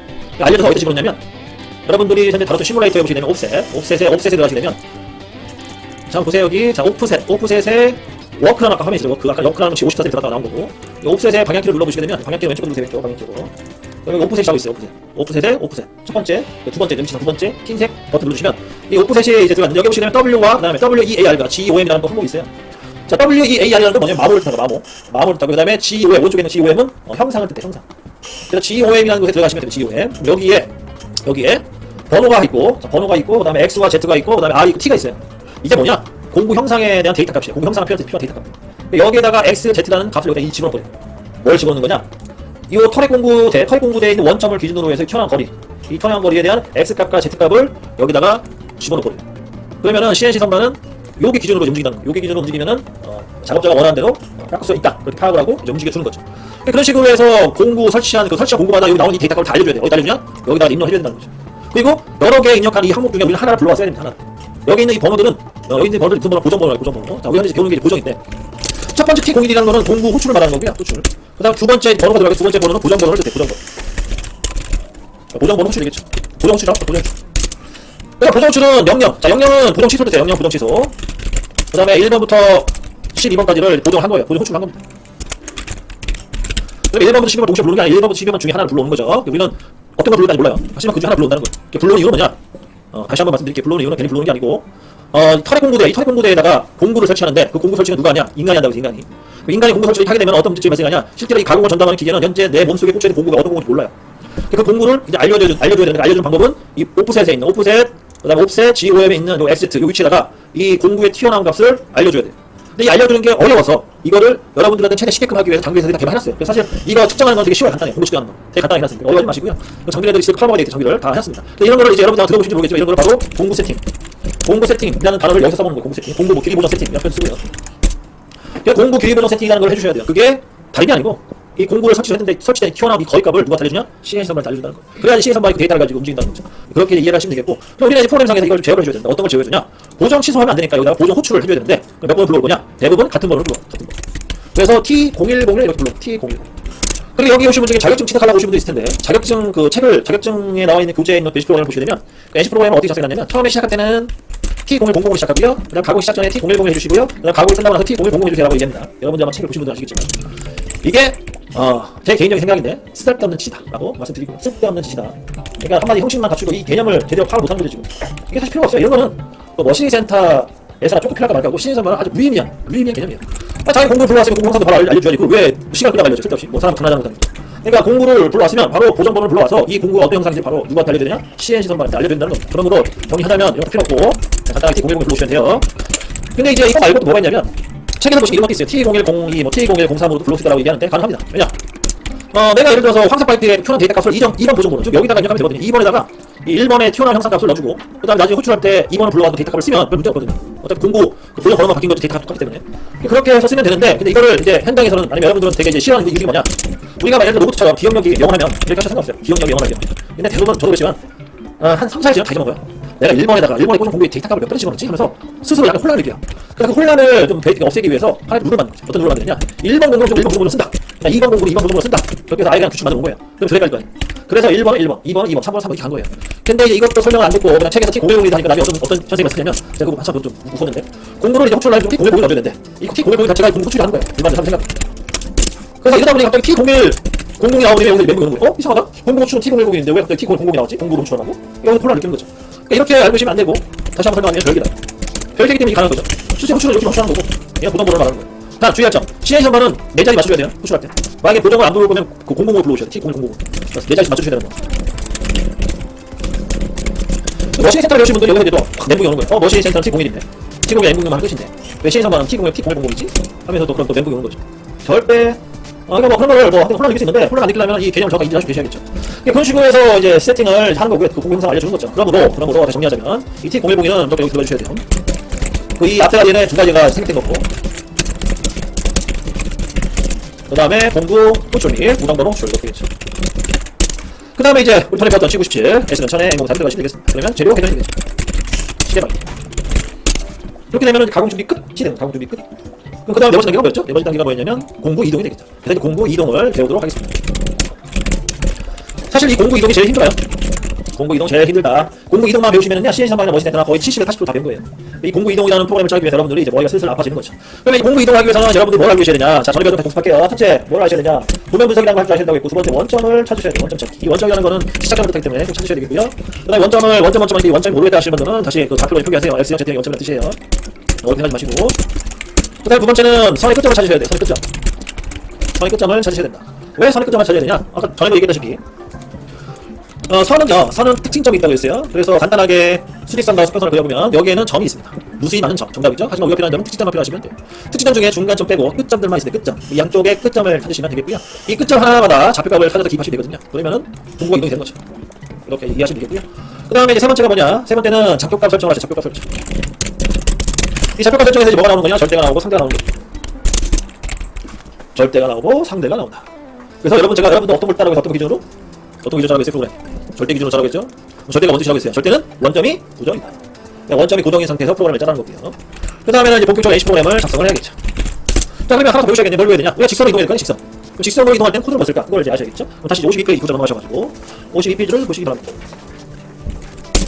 자, 52페이지에 G코드 1란표를 보시게 되면 첫 번째 G01, G00, G01이 있어요. G00, G01. 둘 다 별표인데. 둘 다 별표라는 거는 둘 다 입력이 된다는 건데 참 헷갈리게 하는 거죠, 사실. 원래 둘 중에 하나 선택해야 되는데. 자, 먼저 G00을 봅시다. G00은 위치 결정이거든요. 그 다음에 급소 이성. 말이 어렵죠? 그래서 저는 얘를 뭐라고 부르냐면 이걸 싹 지워버리고 간단하게 얘를 뭐라고 빨리빨리. 우리 상사들이 좋아 빨리빨리. 외국인들이 제일 배운 단어가 이거예요. 빨리빨리. 빨리빨리 가는 뜻입니다. G00이라는 뜻이. 그 다음 G01은 거기 뭐가 써있냐? 직선가공. 그 다음에 별상 이성이라고 써있지. 자, 또 단어 어렵죠? 그럼 저는 이걸 뭐라고 부르냐면 이걸 싹 지우고 빨리빨리 간다면 뭐예요? 천천히 간다는 얘기예요. 그럼 이해하시면 돼요. 빨리빨리 갈 거냐? 천천히 갈 거냐? 그러면 이게 속도 개념이잖아요. 감속도. 속도를 제어를 해줘야 돼요. 속도. 자, 빨리빨리는요. 특징이 뭐냐? 얘는 무조건 최대 속도예요. 단위는 미터 퍼 미니. 단위가 틀려. 밀리미터가 아니에요. 미터 퍼 미니십니다. 이렇게 할까요? 이게 맞는 건데. 우리가 지금까지 배웠던 건 밀리미터 퍼 미니신데요. 얘는 미터 퍼 미니시에요. 1분 다 몇 미터 할 거냐는 거죠. 속도가 엄청 빠른 겁니다. 그리고 무조건 이 속도가 가요. 최대 속도. 그래서 얘는 속도 제어가 필요 없어요. 여기 특징이 있고요. 그 다음에 천천히 간다는 거 얘는 이제 단위가 어떻게 되냐? 얘는 밀리미터 퍼 REV가 써요. REV. 회전당 이송이라고 합니다. 그러면 우리 53페이지 봤죠? 분당 이송이냐 회전당 이송이냐. 이거 G코드 뭐 써야 돼요? G99를 쓰셔야 돼요. G99. 그러면 아차. 여기 한개 설정을 배웠는데 여기 한번 보세요. 여기 이거 쉴게요. 이거 알 거라 보고. 여기요? G20이라고. G4, G99 넣으셔야 돼요. 이거는 환경 설정이에요. 환경 설정. 자, G21 뜻이 뭐라고 했어요? 밀리미터 다시 쓴다고 했죠? 근데 G99 뜻이 뭐예요? 회전당 이송한다는 뜻이에요. 그렇게 환경 설정을 해주셔야 된다. 이게 아주 기본 아주 원시적인 프로그램 작성 방법. 제가 이제 유튜브를 하면서 그 댓글 달고 그런 댓글 중에 제이사분들 한테 저한테 막 영상을 막 요구하더라고요. 아 선생님 뭐 아주 자세하게 나온 영상을 좀 보여주세요, 만들어주세요 막 그러길래 내가 만든 영상이 다 자세한 겁니다라고 얘기했는데 그 사람은 자세한 개념을 모르는 거예요. 근데 자세한 개념이 이런 것 같아요. 그럼 하나하나 그러니까 자동으로 입력했던 거, 생각했던 것까지 다 끄집어내서 알려달라는 거죠. 그래서 어떻게 구하는지 그런 걸 하는 거 뜻하는 것 같아요. 그래서 여러분들도 어차피 이거가 생각이 사실은 필요 없는 것들인데 그래서 이러한 환경 조건을 통해서 이제 실제 기계가 움직인다는 걸 알고 계셔야지 나중에 뭘 빼든 집어넣든 그걸 알 수 있다는 거예요. 그렇게 이제 이해하시면 되겠고요. 근데 이 천천히 갈 때는 주의할 점이 뭐냐, 이 천천히는 우리 한국말이 무서운 게 뭐냐, 이런 말이 있어요. 빠르게 가는 천천히가 있고요, 느리게 가는 천천히가 있어요. 참 말이 좀 무서운데 둘 다 천천히로 갑니다. 근데 속도 차이가 난다는 거죠. 이런 건 이제 좀 언제 많이 느끼냐면 A라는 사람과 B라는 사람이 동시에 걸어요. 걷는다. 그러니까 걷는다는 뜻은 속도로 따지면 느린 거죠. 천천히 간다는 거죠. 하지만 도착지에 가보니까 둘 중에 한 명이 먼저 와 있어요. A라는 사람이 먼저 와 있는 거죠. 이게 뭔 말이냐? 천천히라는 개념은요, 약간 더 방대해서 얘는 속도를 좀 넣어주셔야 돼요. 그러니까 좀 천천히 가는 건 맞지만 이게 좀 약간 빨리 가는 천천히도 있고 좀 느리게 가는 천천히도 있거든요. 그래서 얘한테는 속도라는 제어를 넣어줘야 되는데 그 제어가 뭐냐, 피드라는 F라는 거 어드레스를 넣어줘. F라는 게 여기서는 이제 이성 속도라고 합니다. 그래서 지공기를 쓸 때는 이성 속도를 넣어주셔야 돼요. 속도를 제어해줘야 되거든요. 천천히를 가지만 느리게 가는 천천히도 있고 빨리 가는 천천히도 있거든요. 그런 걸 생각해 주셔야 되는 거죠. 자, 그렇게 해서 이렇게 이렇게 내용 정리가 되고요. 그 다음에 이제 입력하는 방법. 자, 지공공은 X, Z, 이렇게 입력하시면 돼요. 그리고 여기에 숫자가 들어가줘야겠죠. 이런 식으로 입력하시면. 그 다음에 지공일은 천천히 간다는 뜻인데 천천히 갈 때는 아까 얘기했다시피 속도 제어를 해주셔야 돼요. 그래서 뭐가 되냐, F 한 개 들어가요. 이렇게 입력을 합니다. 그리고 마지막으로요, 뭐 하나까지 한번 쉴게요. 아우, 저 오후가 되면 책 걸려가지고. 마지막으로 이 두 개의 공통점이 있는데, 자, 둘은요, 방향을 제어해줘, 방향. 공구의 이동 방향을 제어를 해주는데, 어떤 방향을 제어해주냐? 첫 번째 수평 방향. 수평 방향 할 때 무조건 지공공 지공을 쓰고, 그 다음에 수직 방향. 수직 방향 할 때도 무조건 지공공 지공을 쓰고요. 마지막으로 사선형 대각선 말하는 거죠. 대각선 방향도 무조건 지공공 지공으로 씁니다. 그러니까 정리하자면, 교재 70페이지 보세요, 70페이지. 교재 70페이지. 자, 교재 70페이지를 보시게 되면, 거기에 그림, 도면들이 있는데, 거기에 있는 형상을 보시면 아시겠지만 다 직선이죠. 수평, 수직, 대각선. 이해되셨나요? 그런 형상들은 다 지공공, 지공 이렇게 짠다고 이해하시면 되겠습니다. 네, 여기까지 설명을 드리고요. 쉬었다가 42부 수업 진행할게요. 채널을 가입하시게 되면은요, 원본 영상을 보실 수 있는데, 원본 영상은 제 채널에 가셔가지고 여기 커뮤니티 여기 들어가시면 되겠습니다. 여기에 원본 영상을 이제 업로드가 되어 있을 거거든요. 요걸 보시고 참고하시면 되겠어요. 여기까지 해서 설명을 마치도록 하겠습니다. 감사합니다.